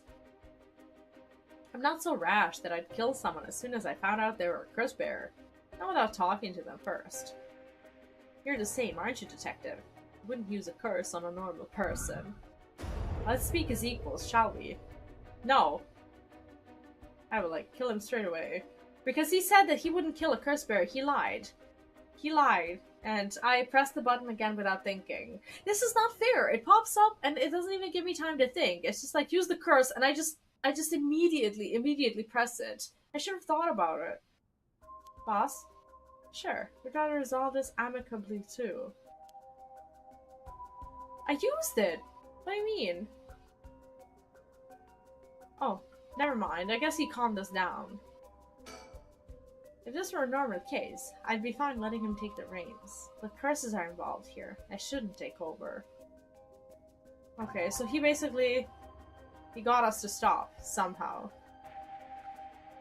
I think we need to think. He really is a curse bearer. He may only be talking with us to try and activate his curse. I'll have to beware of anything he asks me to do. I could tackle him and pin him to the ground, but that might have something to do with his curse. Any slip of the tongue could get us killed. I have to try and discern what activates his curse. So what do? I turned down the volume. Hopefully that helps. Like, he has no chance of killing us now, right? I hope that's how it works. That's how it worked last time. But before we talk, there's something I should tell you. This is my curse stone. The Evergreen Beach, just like you thought. What? But boss, why did you tell him? As for how the curse works. Boss, are you having another senior moment? If you tell him that it hangs to death anyone who would try to mislead me. Haha, I love this. So if you try to lie to me, the curse stone will let me know. I'll have to use it to tell, understand? Really? That's super useful. I see. Understood. That's a pretty useful power for a detective. Yeah, right? Now then, let's talk. Damn. It seems I'd lost the upper hand. No point in petty tricks then. I'll be honest with you. I don't want to use the curse. He didn't lie. So far, so good. Okay. So see, this is the first time I've controlled my impulse to press the button. There's someone I want to bring back, so I'd like your assistance in collecting soul tricks. I don't think he's lying. Can't help you. Please, all you have to do is tell me who the other curse bearers are. Sorry, but as a police officer, I can't just look the other way and let you go. Please, if you help me, I'll let you two go as well. I think he's lying. Is that a threat? I pressed it. No.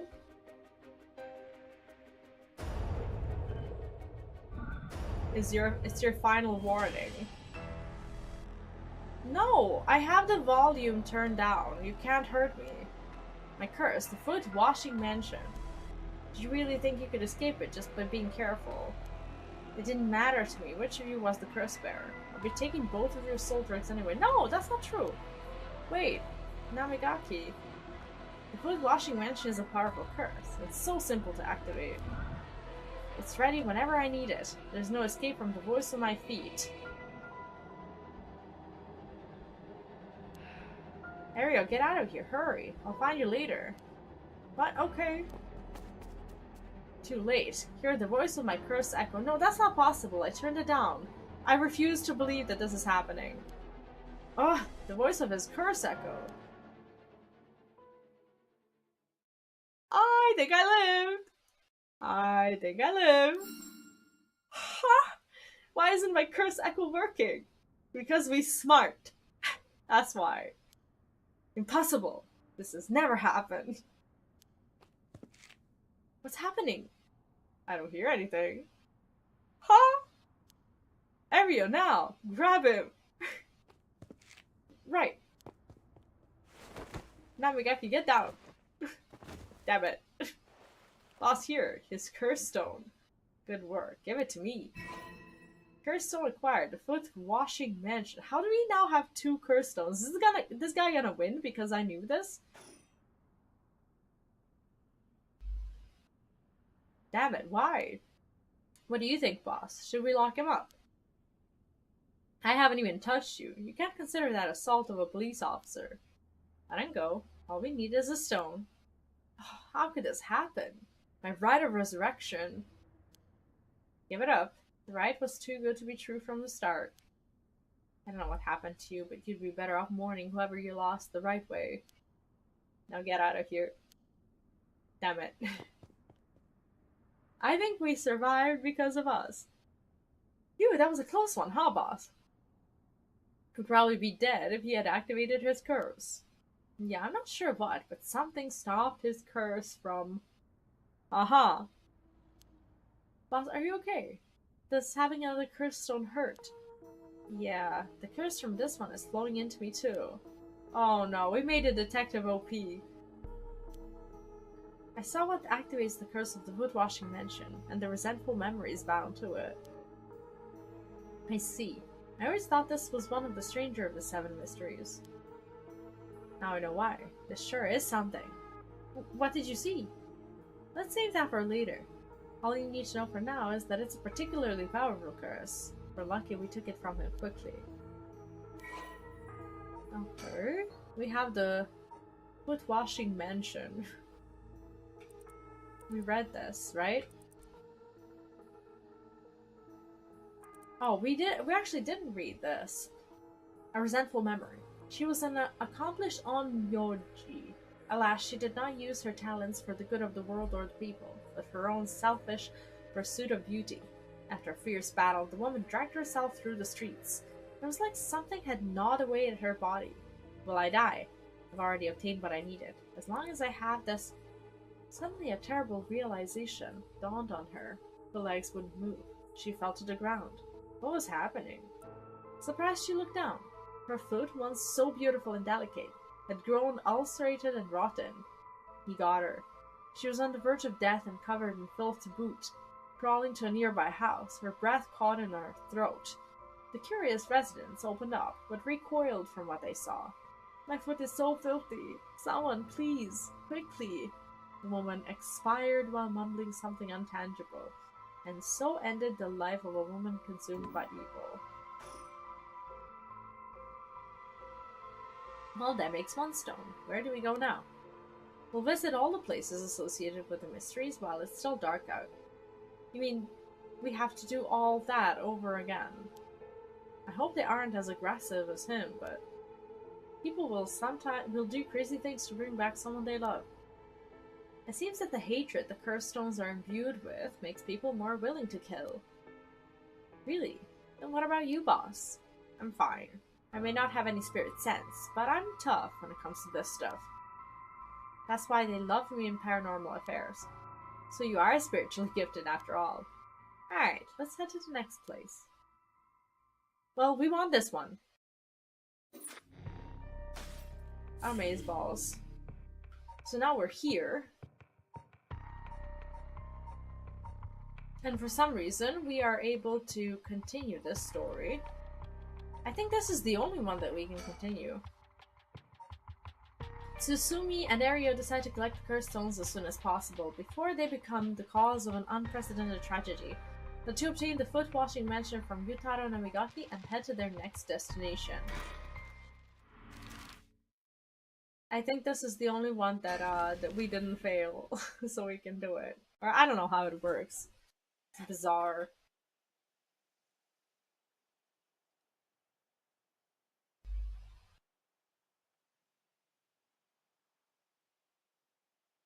Excuse me, sorry to bother you, but we have some questions for you.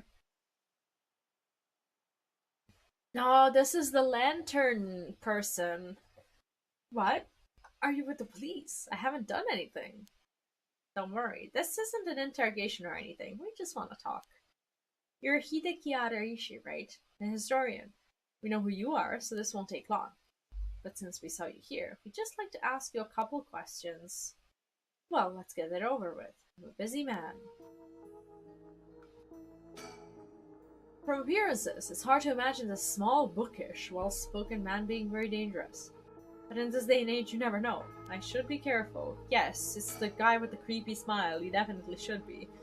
Questioning people like this can put unnecessary stress on them depending on their position. The guy is pretty sharp. I'll have to play it safe and only push him where I see an opening. Oh, I shouldn't even be looking around. That's scary.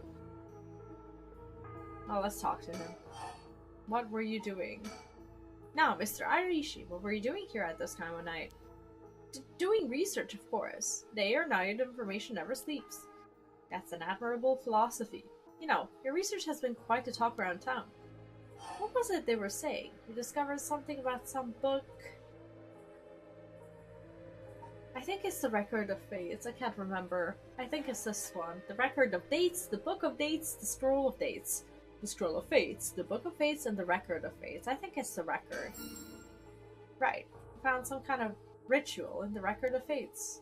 But don't tell me you want to know how to carry out the Rite of Resurrection too. To be perfectly honest, I'm tired of people asking me about it all the time. None of you even care about the local history. You just come crawling out of the woodwork when something interesting comes up. Looks like I hit a nerve. If you think you can force me to tell you because you're a policeman, you're sorely mistaken. We need to get him to lie to us. What were you doing? About his research about the Record of Fates.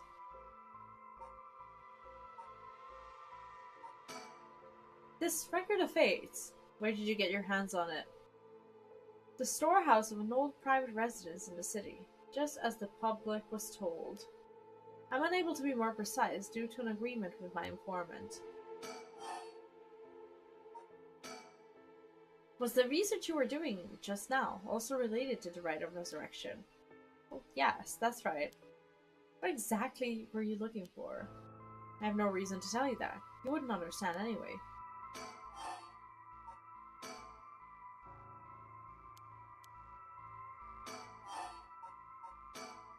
Are you doing all this research so you can use the Rite of Resurrection yourself? You're a policeman. Do you really think people can be brought back to life? Everyone I meet.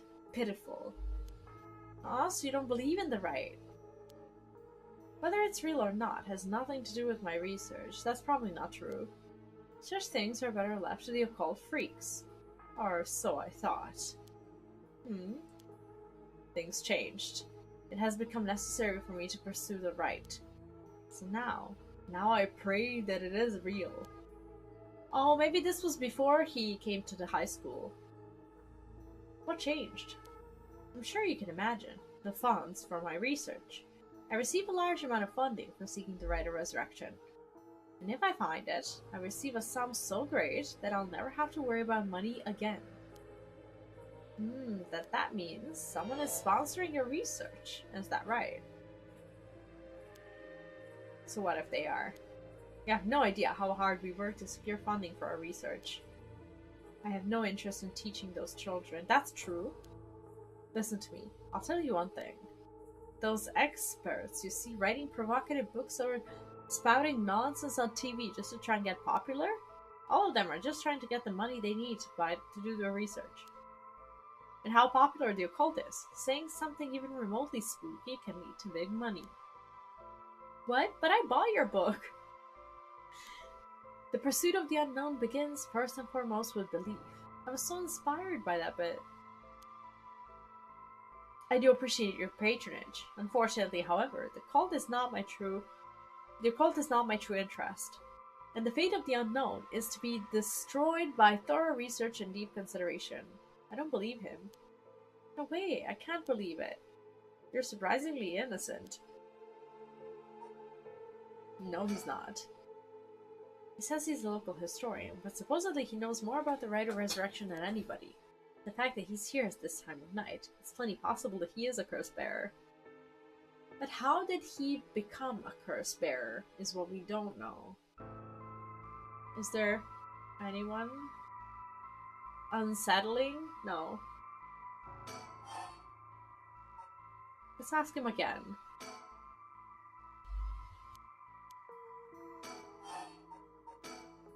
Then what kind of research do you want to be doing? I'm sure it wouldn't interest you, but to put it simply, the focus of my research is how historical accounts transform into folklore over the years as they're passed down from generation to generation. What does that mean? Due to human bias, the account of any event is inevitably changed by the person communicating it. This is not necessarily done with ill intentions. It happens when someone tries to fill in the gaps in a story that lacks detail. Or when something's left out or abridged because of the story's length. Or when a story twists and shifts as it's spread through oral tradition. Even when two stories are told about the same event, differences in culture or environment affect how it's told, changing its content. Hi Lilith, welcome back, what's up? Silly little things can turn into terribly mysterious legends. My research is the study of how history, culture, and legend all influence each other. I see. Take the 7 mysteries, for example. Why are some of the mysteries seemingly about nothing particularly interesting? You'd think stories wouldn't last a decade, let alone hundreds of years, so why? Perhaps putting it that way piques your interest. I admit I am curious. So that's what you've been researching all this time. Makes sense. As I said, it doesn't matter to me whether the right exists or not. If people in the Edo period believed that was written in the record of fates was real. Alright, thanks, have fun. That's all I'm interested in.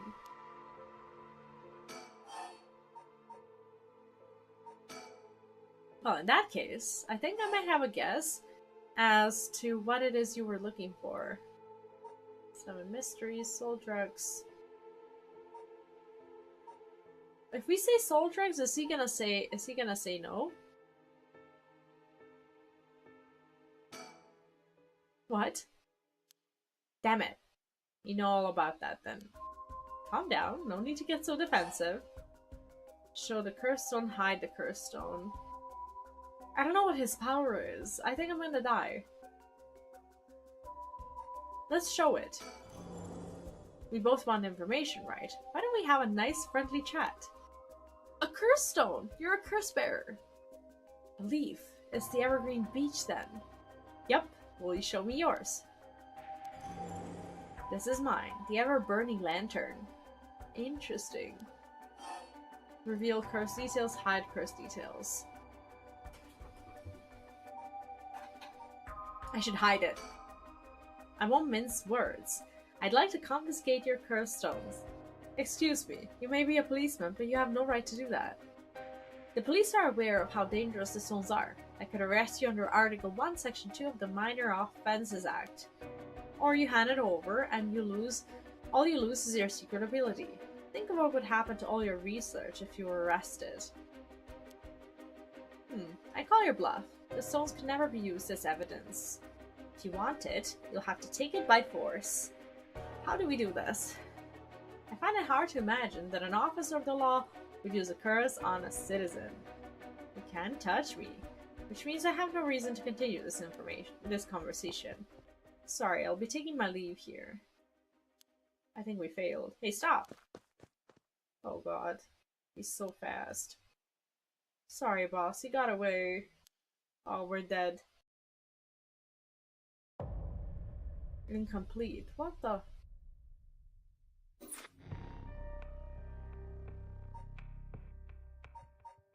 I don't understand.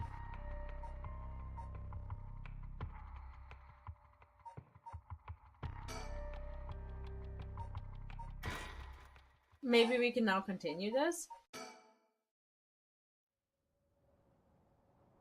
What do we do when all of them are incomplete? Excuse me? Oh, I think I can continue this. Is that a woman's voice? Who could it be? I think we can now continue the story. Oh, that's her. Okay, we can continue the mom story now. Where did she come from? It's like she appeared out of nowhere.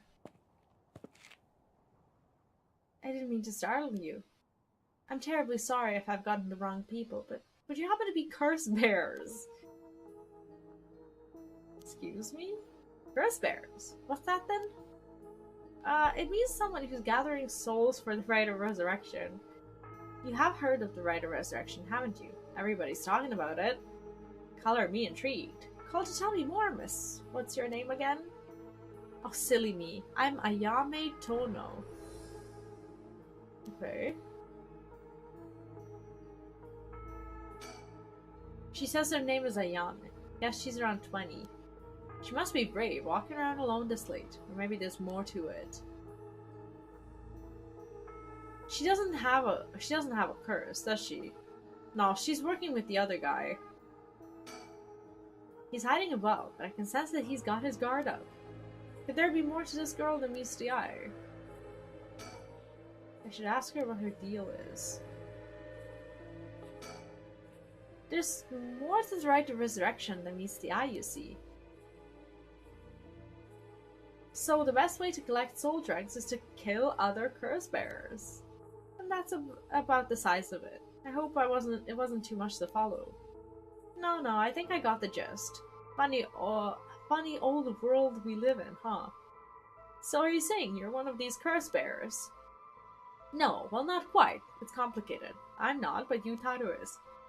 Yutaro, is that your boyfriend? Oh, heavens no, just a friend. Funny way of putting it.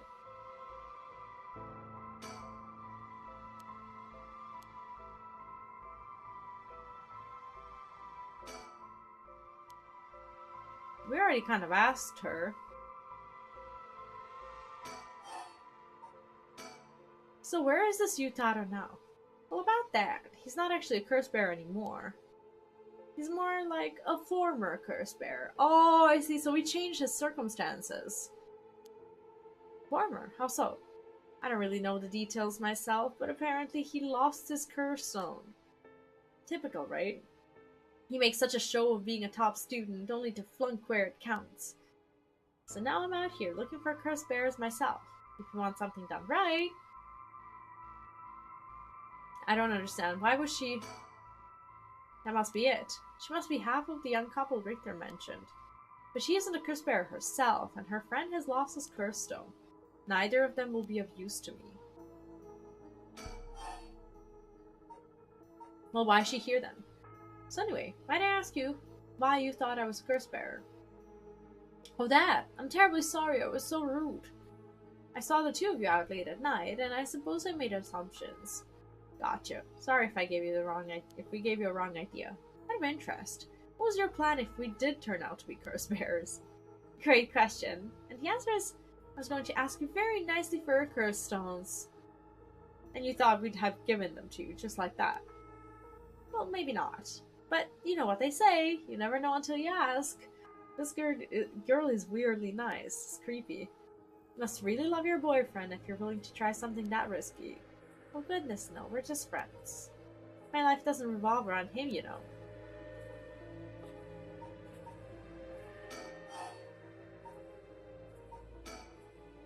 Anyway, you aren't curse bearer, so I'm just bothering you, aren't I? Please ignore me. He lost it? How did he do that? I wasn't with him at the time, so I don't know exactly what happened. All I know is that he came back saying he didn't have it anymore. Although, well, it's strange that you'd probe into that of all things. I'm just a curious sort, that's all. Sorry if it's a touchy subject. Oh, I don't mind. I don't particularly care about keeping it a secret. Yutaro can be a little irrational sometimes, so I have to keep a level head on my shoulders. She's so strange. So what are you trying to do with this rite of resurrection? Well, Yutaro has his own plan all laid out. I don't know if I can get behind it, though. It seems, how do I put it, self-centered. I mean, if you got a chance to resurrect the dead, it would be a waste not to use it on someone that really matters, right? Yeah, who does he want to resurrect? So I was planning to steal his curse stone at the last second and use it for myself. Well, until he lost it anyway. Oh, but don't tell Yutaro I was going to do that, okay? I don't think he'd be happy to hear it. Of course, keeping secrets is my business. Aren't you dashing?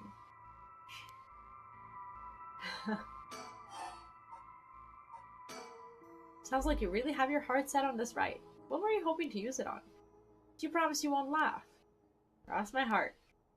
Well then, let me tell you my master plan. Prepare to be amazed. Hmm. I'm an art student, you see. Wood, block prints are my specialty. Ukiyo in particular. Ukiyo, you must be a cultured lady. Really, do you think so? Everybody says it's a strange interest for a girl to have. People often think of ukiyo-as as some inaccessible high-class art form. That's actually totally untrue. Back in the Edo period, it was the art for the masses, amusement for the common people. So when you think about it, we feel exactly the same thrills from every brushstroke as they did back then. Isn't it fascinating? Yeah, I guess. And as far as I'm concerned, the undisputed king of ukiyo is the one and only Hokusai. Have you heard of him? Sure have, he's famous. Didn't he live somewhere around here, back in the Edo period? That's right, you're just as knowledgeable as you look. His 36 views of Mount Fuji are so iconic, they're the only works of his most people know. But Hokusai was so much more than just mountains and waves. That's only the teeny tiny tip of a veritable iceberg of work. Oh, she wants to resurrect him, huh? I gotta admit, I really only know him from those landscapes myself. She's a fangirl, that's what she is. Oh, don't worry about it, anyone can learn. When Hokusai died at the age of 90, he left behind over 30,000 drawings. That's multiple drawings a day for 80 years. Amazing, right? So he kept on drawing right up into his old age, huh? Impressive. But even in his final years, he was never satisfied with his own work. His dying words were, "Should heaven afford me but 5 more years, I shall finally become a true artist." Even on his deathbed, he still thought he had more to learn. He was already the greatest painter and artist of his era. Who knows what he could have done with more time? Well, that's what I want to find out. Like, she's the only selfless person here, in a way. Hold on, are you saying? Besides, he always said he wanted to move. He wanted to move out of 100 houses, but he only made it to 93. Isn't that just tragic? What do you mean move out of what? Oh no, nuh-uh. No way this is going where I think it's going. Imagine the masterpieces he could create with modern techniques. I feel all dizzy just thinking about it. So basically, she wanted to resurrect like a 90-year-old man, whereas this woman wanted to resurrect her son. You gotta be kidding me. So if I understand correctly, you want to use the rite of resurrection to... That's right, I want to bring Hokusai back to life. Well, that's certainly a novel idea. She must be pissed. She's like, I lost a son, you little... That's what she's using on. What a waste. Alright, I'll be right back.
Hokusai was active during the late Edo period, considered to be the golden age of ukiyo in Japan.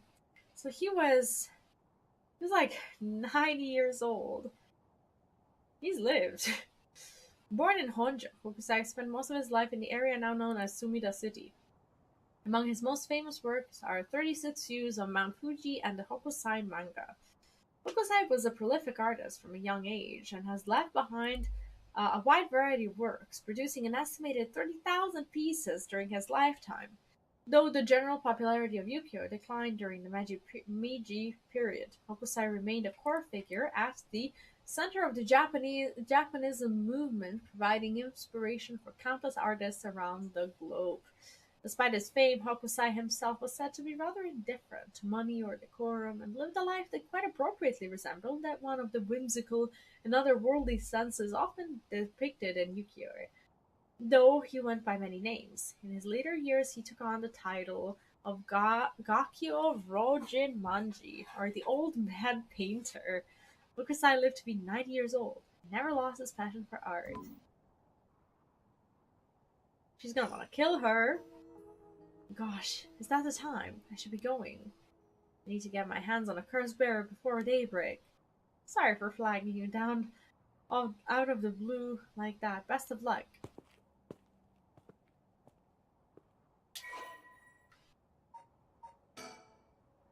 Ayame is a young woman working with Yutaro Namigaki. Her love of Katsushika Hokusai's Yukio is so great that she wishes to resurrect him with the right of resurrection. Ayame is a clever but calculating university student who only has time for her own interests. She's making the best of a recent boom in popularity of female university students, incited by their appearance across TV commercials and radio programs. Liam is content to ride this trend so long as it allows her to get her hands on whatever she needs and wants in life. Recently, Ayama has figured out that the older men will fall for her if she acts a little bit stupid. She was approached by Yutaro Namigaki in town, and although she was not attracted to him, agreed to date him because his family seemed rich. However, she does not think much of him as a human being and is beginning to grow bored of their relationship. See, this is not what I expected of her at all.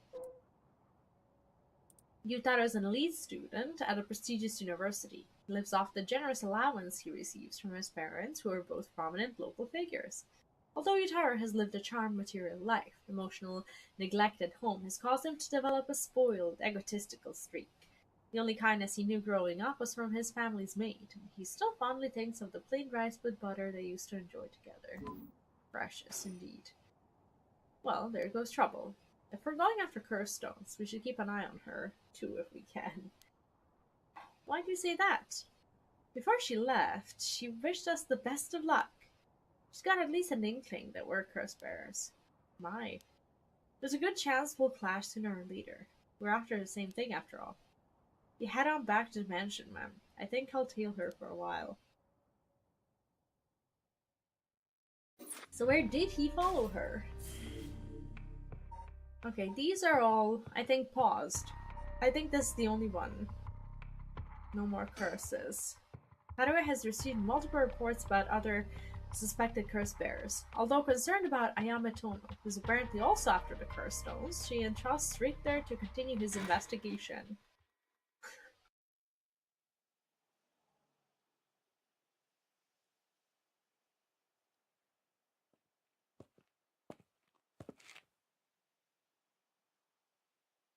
Back here again. I left Richter to continue looking for curse bearers, and came home alone. The old Shigema mansion. We rebuilt it here after the Great Kanto earthquake. It's always stayed the same all these years. Even the war didn't touch it. I never liked it growing up. I always wanted to live somewhere more modern. Once a warrior clan with a mansion in Honjo, now a dynasty of police officials, the Shigema family is one of the considerable repute. The family estate was originally located some distance from the city, but the Great Kanto earthquake of 1923 forced them to rebuild a new location. In a new location. The Shigema mansion was at one time a bustling place where members of the social elite mingled. 1 year ago, however, the head of the house was struck with a sudden melancholy, and ever since the mansion has stood silent as the grave.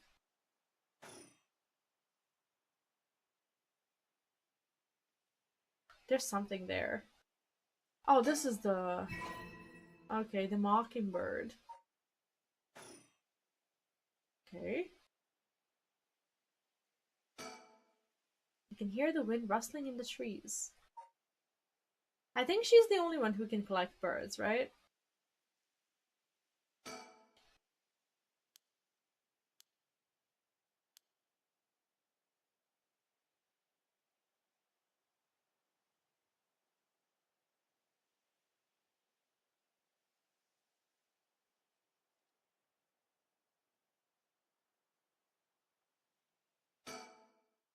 Will this really be enough to gather the soul drugs I need? What if nobody uses any more curses? I'll lose my chance to bring him back. Uh-oh. I want to turn around, but I can't. It's kind of creepy how I'm behind her. I don't like that.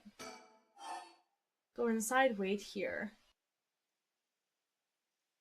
I'm gonna wait.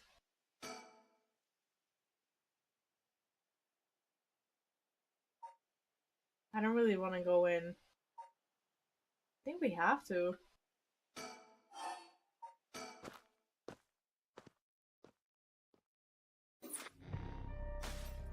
Haruo's wish. What? I don't get it.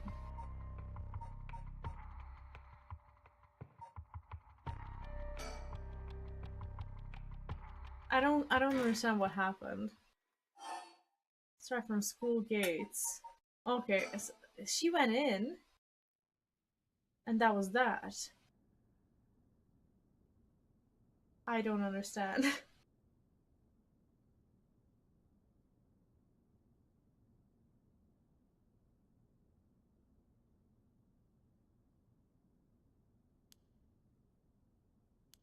This is Mia's story. The teacher. Is there something different? Okay, so we see the curse stone?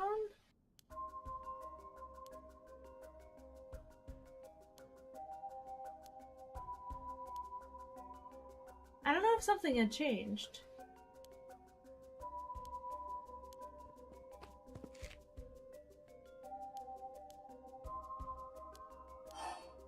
Waiting for someone. I forgot something. Let's say waiting for someone.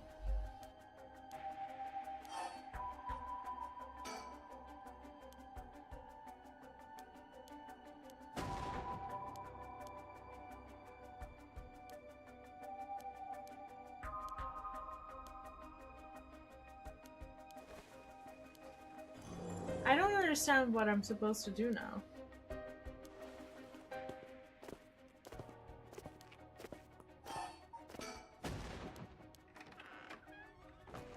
We've already played through this.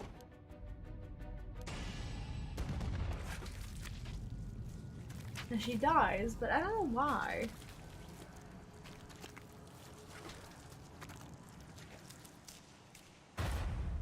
I don't get it.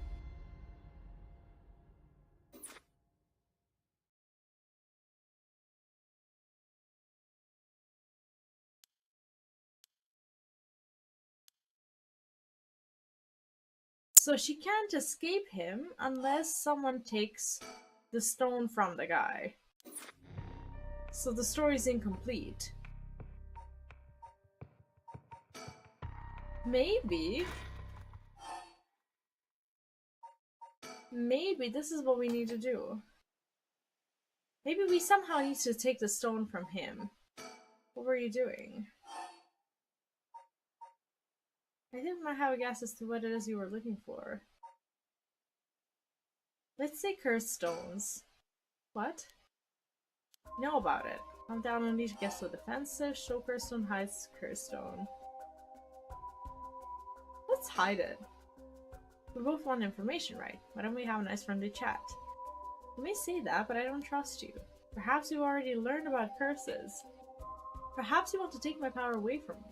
No, that's not true. I almost revealed my hand. I'll say nothing else. Okay, so he takes his leave. Sorry, boss, you got away. That's not good. We're doing something wrong.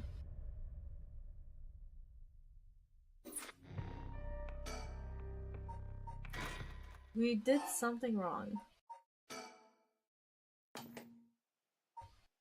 Like, we got to this point. Let's ask Hideki some questions. I mean, we have to.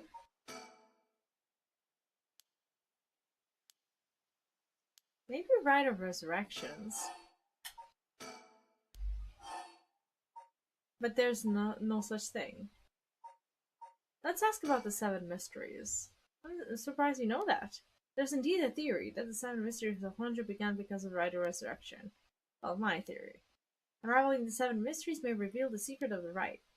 I think quite a few people are looking into mysteries for that reason. Midoricho Park is considered the story of the Taiko Tsugato, right? That's right. But that isn't the issue at hand. Well, in that case, I think I might have a guess as to what you're looking for. Let's say Cursed Bearer. What? Damn it. If you know about that, then calm down. No need to get so defensive. Let's say Shoker Stone. Your Cursed Bearer. Please show me yours. Okay.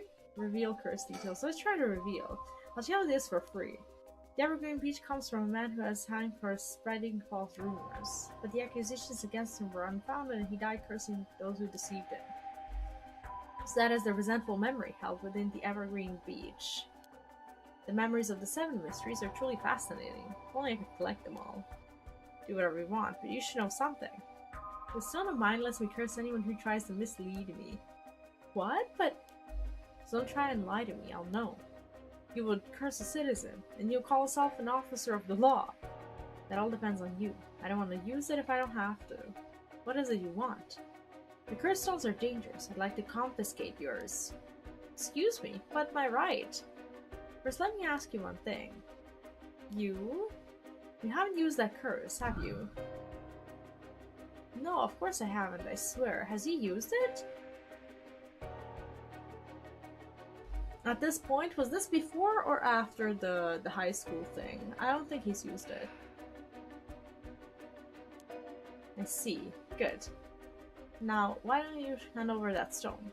Unless you'd rather try using it on me instead. Damn you, I won't give it to you. If I were to say that, what would happen? Would it be a crime? The police are aware of how dangerous the stones are. I could arrest you, or you hand it over and lose your secret ability. Fine. You can have the stone. Here. Okay, so the police officer took the stone. Okay. Alright, so now we can go back to the story and save the girl. When Honjo was filled with samurai residences, the spies of the shogunate lived among the townspeople to keep an eye on things. Ah, finally, right? The Soba cart on South Warigasui served as one of their outposts. They would communicate to each other in code by turning the lantern on or off. Tonight at 4 a.m. meant that someone would be having the last soba of their life and that their belly would be sliced open the next night. Jesus. An unfortunate incident occurred in which a man attacked a woman in a bout of fury. He regretted it deeply, even declining to invoke the right to defend his honor. But the deed was done. Still, he could not accept it. His rage at having been used by his daimyo boiled over, turning to a grudge he would never forget. Nearly, he saw a lantern quietly glowing in the night, and when the sixth bell rang, the man cut his own stomach open. Since then, the lantern could be seen alight before the soba cart had opened, and would flicker out suddenly even when there was no wind blowing. As this unsettling phenomenon continued, the rumors surrounding it grew, and as soon as all we were convinced that it was the man who cut open his stomach visiting from beyond. I see. And we have new birds. Good choice. I look forward to seeing how your research pans out.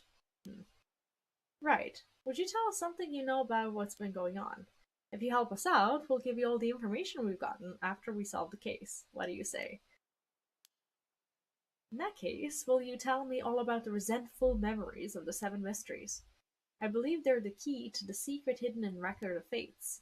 Sure, why not? I'll learn about them as I collect the curse stones. Okay. So he takes the thing, and now I guess we can go soon. But thanks to you, we learned a lot from him. I wonder, the mysteries and rite are all public information. He kept everything he knows about the other curse bearers, and the source of the curse here hidden. I was hoping he'd at least give us a clue about how to beat these curses. I see. Then we should be more aggressive next time. Really make them spit it out. And by we, I mean you. I'm guessing he wants to save this curse. So basically, the detective is not trying to use it. So he's like a good guy still. He wouldn't have told us anything, no matter what we asked. But now we know where he hangs out. We can always send someone for him if need be. Right, got it. I was surprised to hear that there are actually 9 of the 7 mysteries, though. Yeah, that's 2 extra curse bearers we have to find. We've confiscated 2, so there are 6 more. They could be anywhere in this town. We have to find them fast, or they may start using the curses. No, I think we're already too late. Huh. I didn't tell you this, but there were some soul dregs in Namigaki's curse stone. Really? Then he already killed someone with it. It's not much, so it probably wasn't a curse bearer. Shit. Oh, so we could have used our curse. Because he already killed someone at that point. But that's how we obtained it, because we didn't curse him. Well, we know who did it. We can make arrangements to take him to custody, because I didn't even remember who he killed. We'll have Paranormal Affairs pick him up tomorrow. For now, we continue our search. Right, on to the next place. We just have to cross them off the list one by one. Oh, but, boss? Good to know we can use the Minor Offenses Act to arrest people with cursed stones. But why didn't we do that with Namigaki? If we could do that, there'd be no need for Paranormal Affairs. What grounds would a normal detective have to put him under arrest? Right, yeah, I suppose that's true.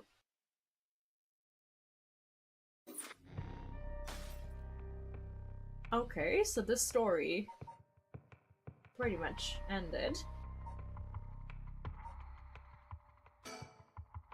After Yako acquires the curse of the fool's possession, okay. I guess we're here, and he doesn't have the cursed stone. So something has changed. Let's see how it affects the story.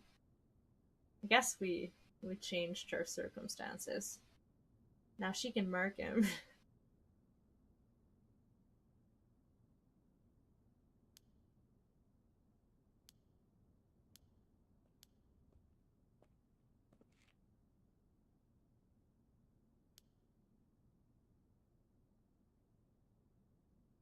Teacher looks on edge. I wonder what he's doing. Wait, he's the one who discovered the rite of resurrection. It wouldn't be strange for him to be involved with the curses. I wonder if he has a curse stone. What do I do? It's way past 10 minutes. Miles said she would be here by. Managed to escape. I can't let that go to waste. I need to get out of here before anyone sees me. Oh, so she just, okay, manages to escape because he didn't, like, sense her or see her or whatever, because he doesn't have it.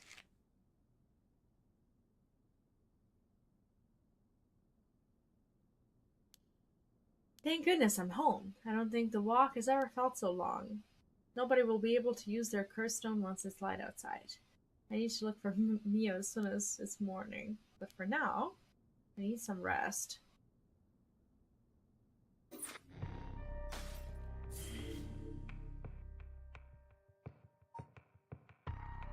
A threatening phone call.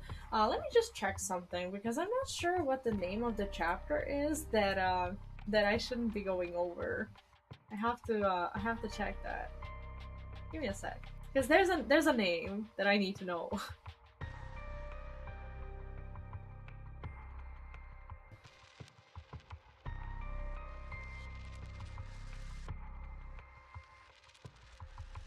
Okay, it's called cleansing. Alright, up until we see cleansing, we can go.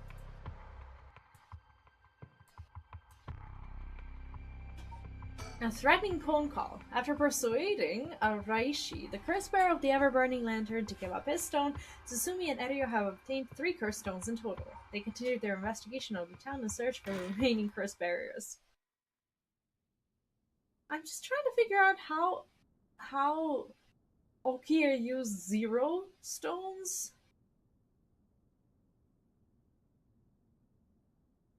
And yet so many people died. Well, with this, we'll have visited every place connected to the 7 mysteries. This is the last spot, huh?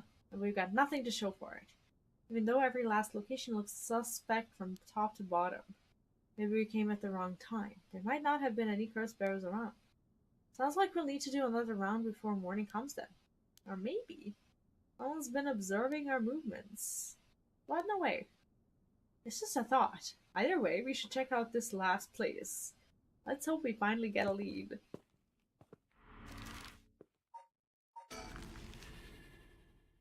Okay. Okay. Alright, things are starting to get together. Oh god. That's him. Whoa, whoa, whoa, what the hell is this? Is he dead? Damn it, we were too late. Was this a curse too? Hang on. I'm going to call this in. I'll leave it to you. I'm gonna take a look around. Oh my god.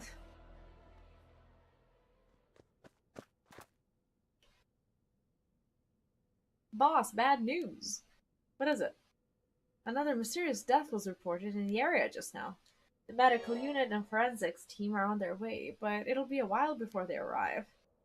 That is bad news, so they got someone else. You think this is the work of a curse bearer? With suspicious deaths popping up one after another, we have to assume it is. Shit. Guess we'll be stuck waiting around for a while.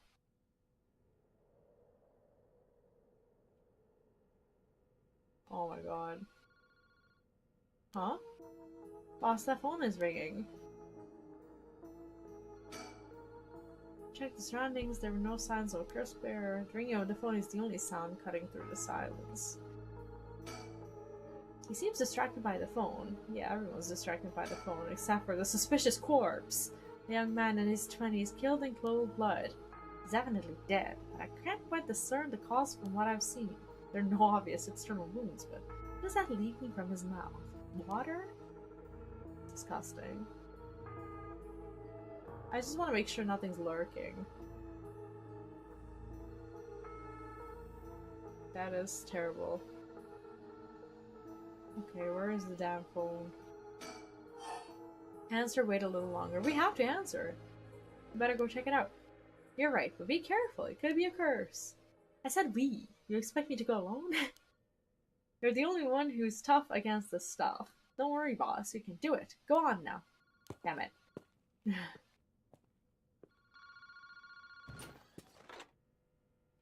Hello, Kishinbori Park phone booth. Evening, Detective Tsusumi. How are things looking out there? Who is this? Haha, I finally got him. The real deal. Detective Tetsuo Tsusumi himself. Ah, wait. That's Chief Inspector Tsusumi now, isn't it? You've come a long way since we last met. I asked you to identify yourself. Have you forgotten already? All the time we spent together. What a time that was. As I recall, I gave you quite a runaround. Wait, is this Fumichika Najima? No way! From the Najima murders? The one from the murders. Ding ding ding! You got it! I had a feeling that the great Chief Tsusumi would remember me. Oh yeah, he's out of prison. Spent 20 long years in a cell thanks to you. That shit was not easy. You should be thanking me. I should have given you plenty of time to think and atone for your sins. Haha, that I did. I've repented. My conscience is as clean as a whistle. Bullshit. 20 years in prison doesn't even begin to make up for the shit you did. I don't know about that. After all, the justice system was gracious enough to grant me parole. What? If this is the real Fumichika Najima, he must still have a grudge against me for arresting him. So is this payback? Damn it. What is your goal? How did you find me? How did you know where I am? That is my favorite part. The sound of confusion in your voice. It's to die for. This is delicious. I can't get enough. I'm not telling you shit. Have fun wrecking your tiny little brain for it. Guess I could give you a little hint. Go on. Well, you see, I have the one-sided reed. Oh, that's the curse, right? Tsusumi, you have the Evergreen Beach, no? Najima, you're a curse bearer. You're using the power of the curse. Indeed. And what a peculiar curse it is. But that's where my hints end. God damn it. The curse echo couldn't have fallen into worse hands. What is your goal? Now, you gotta understand. I've repented, seen the light. I've been a good boy since I was granted parole. I even got myself a job. I've been real serious about walking the right path. Well, that's very nice. Keep it up. But it was no good. When the opportunity arose, it was impossible to hold myself back. Oh my god. I knew I had to give you a little token of thanks, or I'd never truly be able to have a fresh start. Do you get what I'm saying? Oh, who did he murk? No thanks. I don't need anything. No need to do all that for me. Just try to live a quiet life. Oh, it's no hassle at all. It would be all too easy to just kill you, to tear you apart. But that wouldn't be very satisfying. Certainly not after 20 fucking years of waiting. It's a long time to nurture a grudge. You fucking bet it is. I'll let it gnaw at me, grow inside of me. I thought of nothing else. At that time, I played model prisoner. Endured all the harassment those assholes guards threw at me. And I did it all for you, Tsumi. So please, just accept my deepest and most sincere feelings. Sorry, but I'm afraid I don't feel the same way about you. Shut the fuck up. That attitude of yours is why I'm saving you for last. What the hell? What are you planning? Whatever it is, bring it on. I'm not running away. I just told you I'm not coming for you yet. Pay attention when people talk, shithead.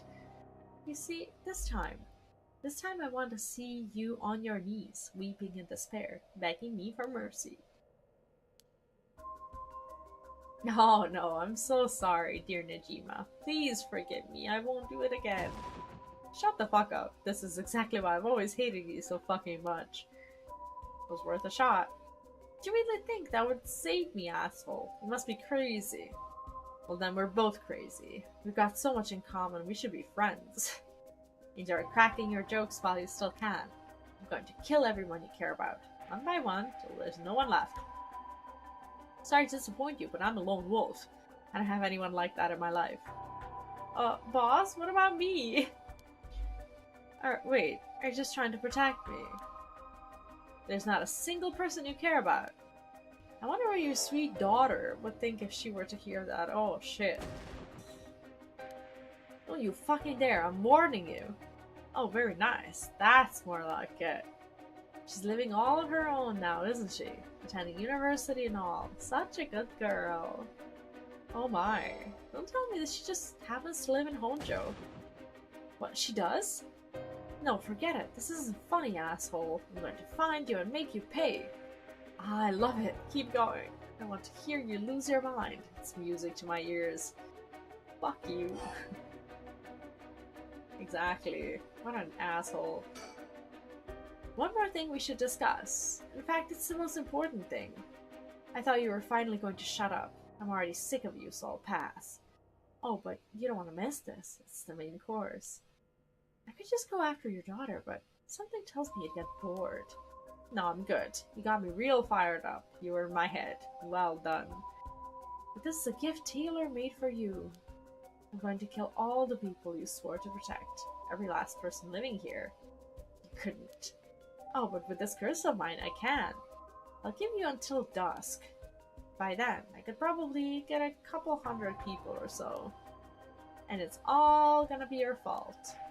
It must be so hard to know they'll all die because of you. So tragic. Must be tearing you apart. Haha. Don't fuck with me. There's no way an amateur like you could pull off a curse that strong. Unfortunately for you, I absolutely can't. Like, what kind of curse is this? My curse stone is a particularly strong one, which means I can have my fun without needing to hold back one bit. It's almost like the Feast of Shadows was cast just for me. You're surprisingly well informed about this. Who was it that tipped you off? Who knows? Then how about I kill myself first and ruin all your fun? How about that, asshole? Idiot. You think I'd call it off just because you were dead? There's no running away for you. I'll find you. I won't let you get away with this, Najima. You got 12 hours. Do you really think your paltry-like organization will be able to make a dent in my plans? Oh, the sacrifices will be heavy. I can't wait to see you sobbing with regret. Haha. And I'll even have enough soul drives to pull off the rite of resurrection. How splendid. Wait, Najima, you're after the... Anyway, see you around. Bye-bye now. This guy's horrible.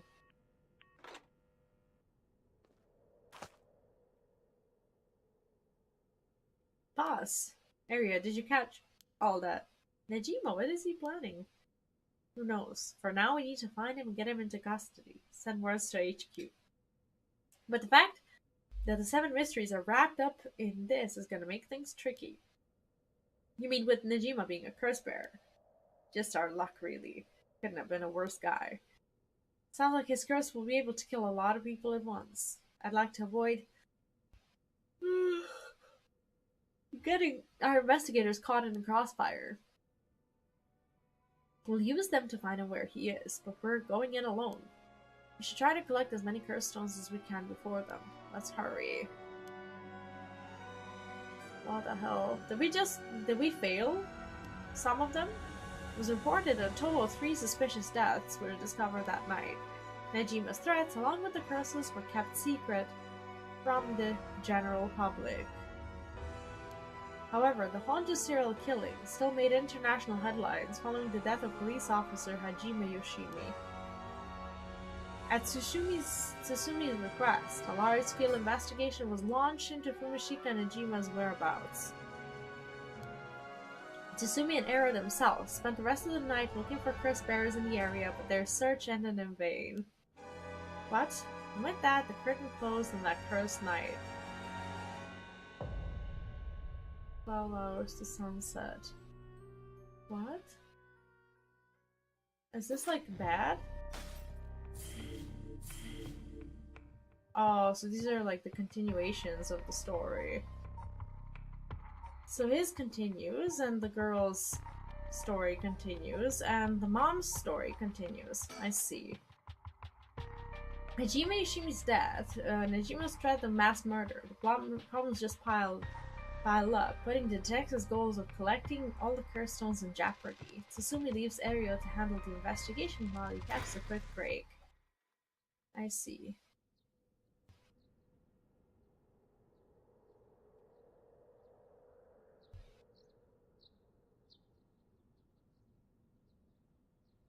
Sorry for the wait, boss, but I managed to gather some info. Took you long enough. Forensics have finished their investigation and the body's been carried away. That said, we're still closing the park for the public, at least for the time being. This place was really giving me the creeps last night, but it looks pretty normal now with the sun out. He's been up all night gathering info. Must be nice to be young and have that kind of energy. I'm glad to have him on my side. Gave me a chance to rest up. Right. I can imagine. So there's nothing to be afraid of now. Things at the station were pretty hectic, but I managed to get some info. Let me fill you in. Thanks. The floor is yours. A total of 3 mysterious deaths were confirmed in the area, including the one in this park. Let's start with that one. The young man we found here. He's been identified as Shogo Okie, 25 years old, a regular old office worker who worked around here. He died of asphyxiation due to water in the lungs. He drowned. Drowned? In the middle of the park? That's not possible. It's gotta be a curse we're dealing with here. About that, boss. Isn't this park associated with one of the 7 mysteries, too? The Whispering Canal, right? That's right, the Whispering Canal. It does seem like there'd be a link between the canal and death by drowning, don't you think? Sharp thinking, Ario. You're starting to get the hang of this. So let's assume they're related. What's next? Before that, the body of a woman was found behind a residential complex in Kanazawa. The victim had been identified as Tawako Hayashi, 29 years old. She was an office worker who lived on her own in the area. As for the cause of death, well, yes? The entirety of her body was crushed by some kind of strong external force. No murder weapon was discovered in the area, but considering the way she was found, we're looking for something large, flat, and heavy that could have crushed her in one fell swoop. Hang on, are you saying she was stepped on? Meaning,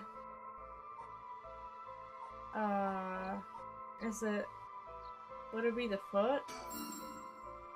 Exactly. Crushing is the foot washing mentions modus operandi.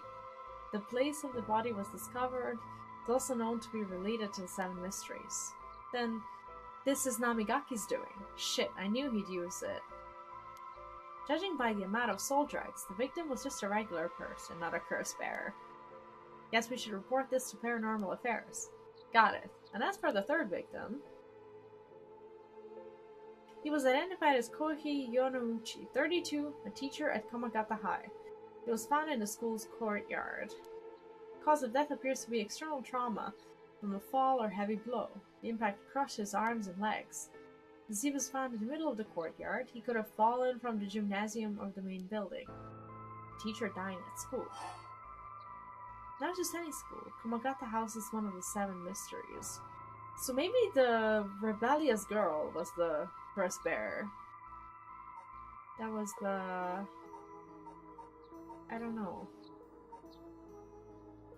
I can't remember. Right, is where the Fool's Procession is supposed to be. It's too big of a coincidence.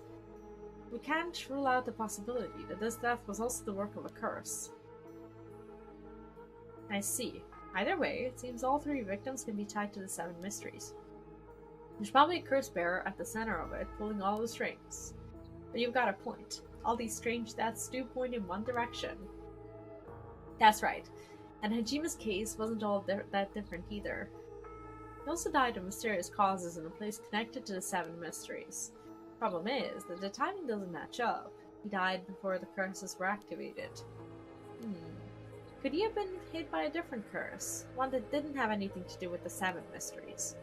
That's a thought, but if that were the case, we'd be dealing with a powerful practitioner. One who could pull off a curse like that without using a cursed stone. There aren't many people in this day and age who could do something like that. Really? I see. I don't know too much about that stuff. I'd be more surprised if you did. Right?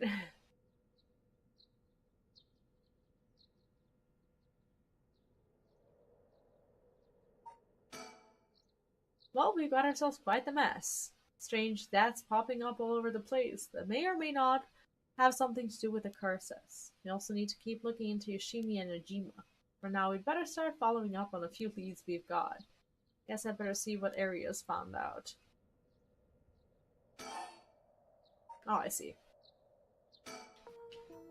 Looking at all these deaths, it seems like many of the curse bearers acted last night, but we can't rule out that there were more killings from which the bodies haven't been found. Yikes, I haven't thought of that. There's one silver lining. Judging by my own curse stone, it seems that the curses can't be activated while the sun's out. Oh, that's great news. So basically we're safe during daytime. Exactly. It's also likely why Najima gave us till dusk.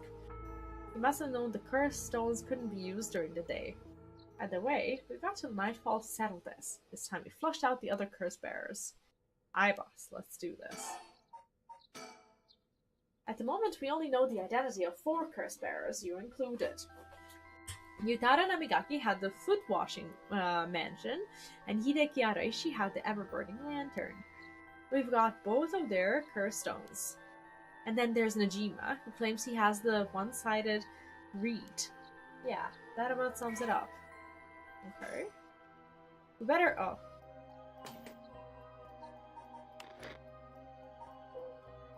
Okay, so this is the notes. Okay.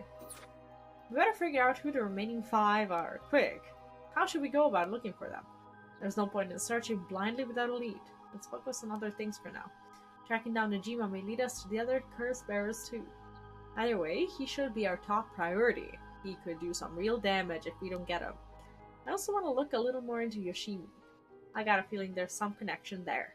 Aye, boss. Sounds like we've got our work cut out for us.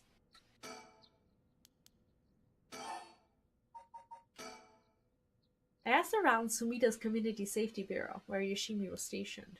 It seems like he was investigating the apartment suicide of a girl named Michio Shiraishi. Yeah, I heard about that.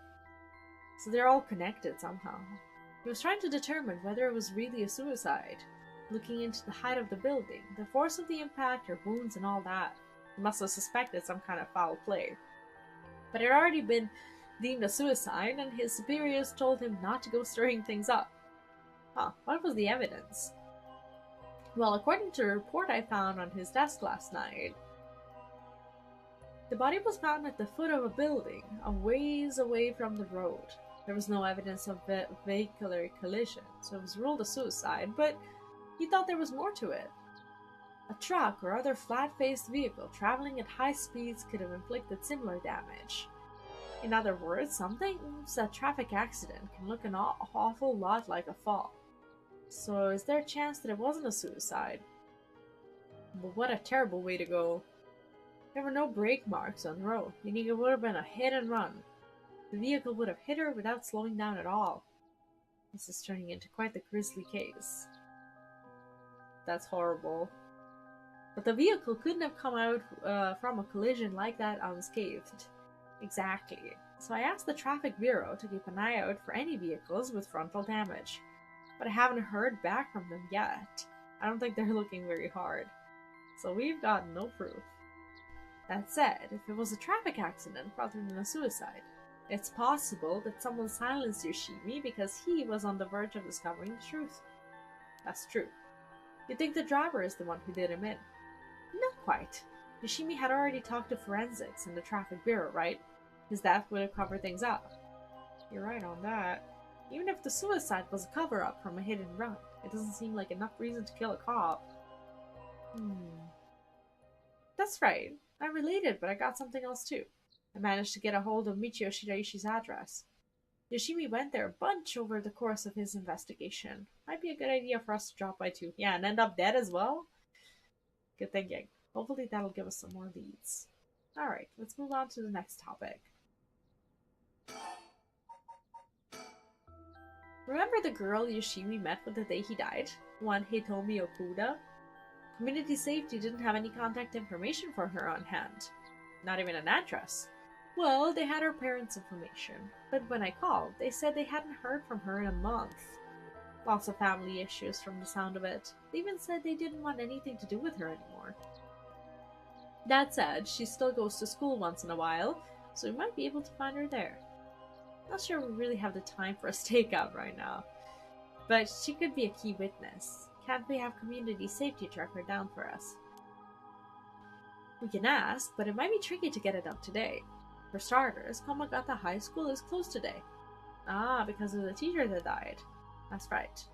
Alright, but if it's not something we can do today, we might have to forget about it. Let's move on then.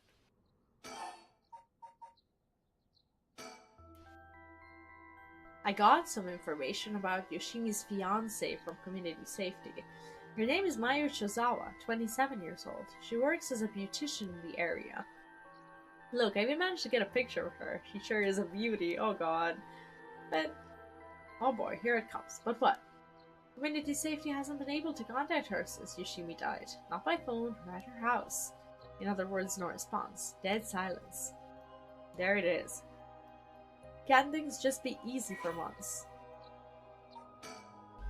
She's a beautician and the fiancée of Hajime Yoshimi, a police officer with the Sumida Police Department. Her whereabouts remain unknown.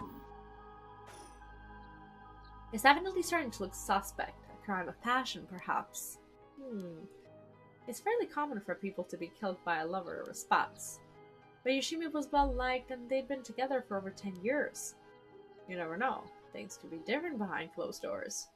I guess so. But we'll have to consider the opposite scenario too. It could be that the same person who was out for Yoshimi is after his fiancée as well. She could be in danger. You're right. Either way, she's important to the case. HQ already has people looking for her. We'll know as soon as she's found. HQ has mobilized a search unit for Najima, but so far we haven't received any word. Guessing he wasn't at home or at work? About that? Apparently he vacated his last known address of a week ago. Are you serious? So we have no idea where he lives. It gets worse. I checked in with the factory he was working at. They told me it was only there for a month before he quit. Hold on a second. You told me nobody caught that? Well, I had the same thought, so I spoke to his probation officer. Turns out he's been doing house visits and interviews, but never bothered checking on his workplace. He also said he lost track of Najima when he moved to a new place. Oh god. That's just sloppy. I've heard that they're giving paroles just about anyone these days because they're running out of room in the prisons. Which also means there aren't enough probation officers to go around. He was probably overworked. So Najima got the fuck about unsupervised. God damn it. That asshole is annoyingly good at faking remorse. Or insanity. Whatever the situation calls for. Back when I arrested him all those years ago, just talking to him left a bad taste in my mouth. He's probably hiding under a false name, which will make it hard to track him down. That'll explain why he's so brazenly made contact. That asshole, he's mocking us. Well, for now, the paperwork to circulate his name and mugshot is being filed. That's gonna take way too long.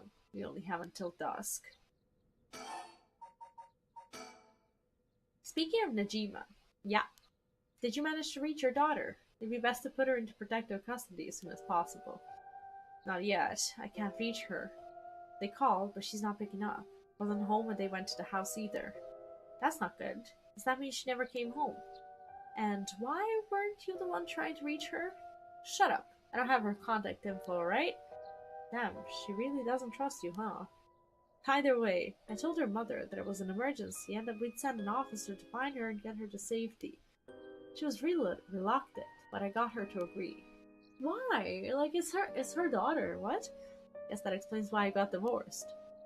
But if you, her former father, can't find her, how the hell did Najima do it? Former, eh? That cuts deep. Ouch, right? Yikes, sorry, it just kinda slipped out. Anyway, I suspect it has something to do with his curse, Echo. Back on topic already, huh? He said his curse could kill a lot of people in a short time. It may even allow him to act from a distance. I see. The one-sided read. What was that story about again? Something about a man stalking a woman who goes insane and chops her up. Ah, right. One of the more gruesome of the 7 mysteries.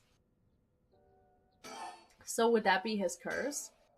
As for Najima's whereabouts, all we can do is throw more people at it till we find something. I'll check in with the HQ frequently to see if they've got any updates.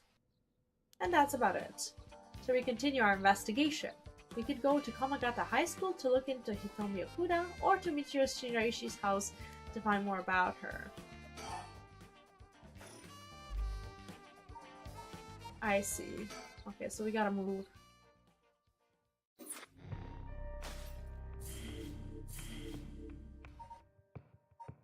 Okay, so this opened up. I think that this is where we are going to stop for now, and I will stream Paranormasight again at some point soon-ish. I still haven't scheduled it, but I'll try to schedule like an impromptu stream maybe this week if I have time, or at the beginning of next week so that we can finish up. I actually don't think I'll wait till next week. Maybe, I don't know, maybe on Saturday before I do Octopath, maybe I'll finish the game and then stream Octopath, we'll see. But for now I have to go because I actually have a lesson at 9, which is in like 23 minutes. I also tutor on the side, and I need to have a little bit of dinner before I go and do that. So we will continue. We are going to stop right here, and let me just save it so that I don't forget. But anyways, today was satisfying, and I just, I wish I could continue, but I definitely need a little bit of rest, and I need to be ready in 23 minutes, because I have 1 hour of work left today, and then I'm gonna go to bed. I am tired. Thank you so much for watching. I'm glad you enjoyed. It is very, very enjoyable, and I'll see if I can't, I'm pretty sure I can finish it on, during the weekend. I will probably do it just before I start maybe Octopath or Legend of Dragoon or whatever it is that I'm playing during the weekend. We'll put like a couple of hours into it, and I'm pretty sure that would be enough because as I can see, from here we're kind of running out of place, and I can't stream the ending anyway. So I think we have like maybe 3 or 4 chapters to go. And maybe here is where, I don't know, the finale will show up, or maybe the game surprises us and gives us even more. But we'll see anyways. Thank you for watching. I'll see you on Friday if things don't change with Star Wars The Old Republic.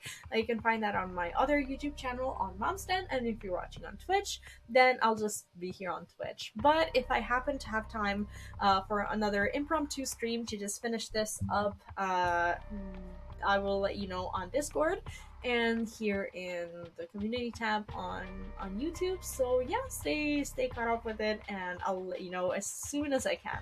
It won't be like an hour before impromptu or anything. I will know like a lot of hours ahead. But anyways, that's gonna be it for today. Thanks so much. Have a lovely rest of your day, and I'll see you on Friday. Bye.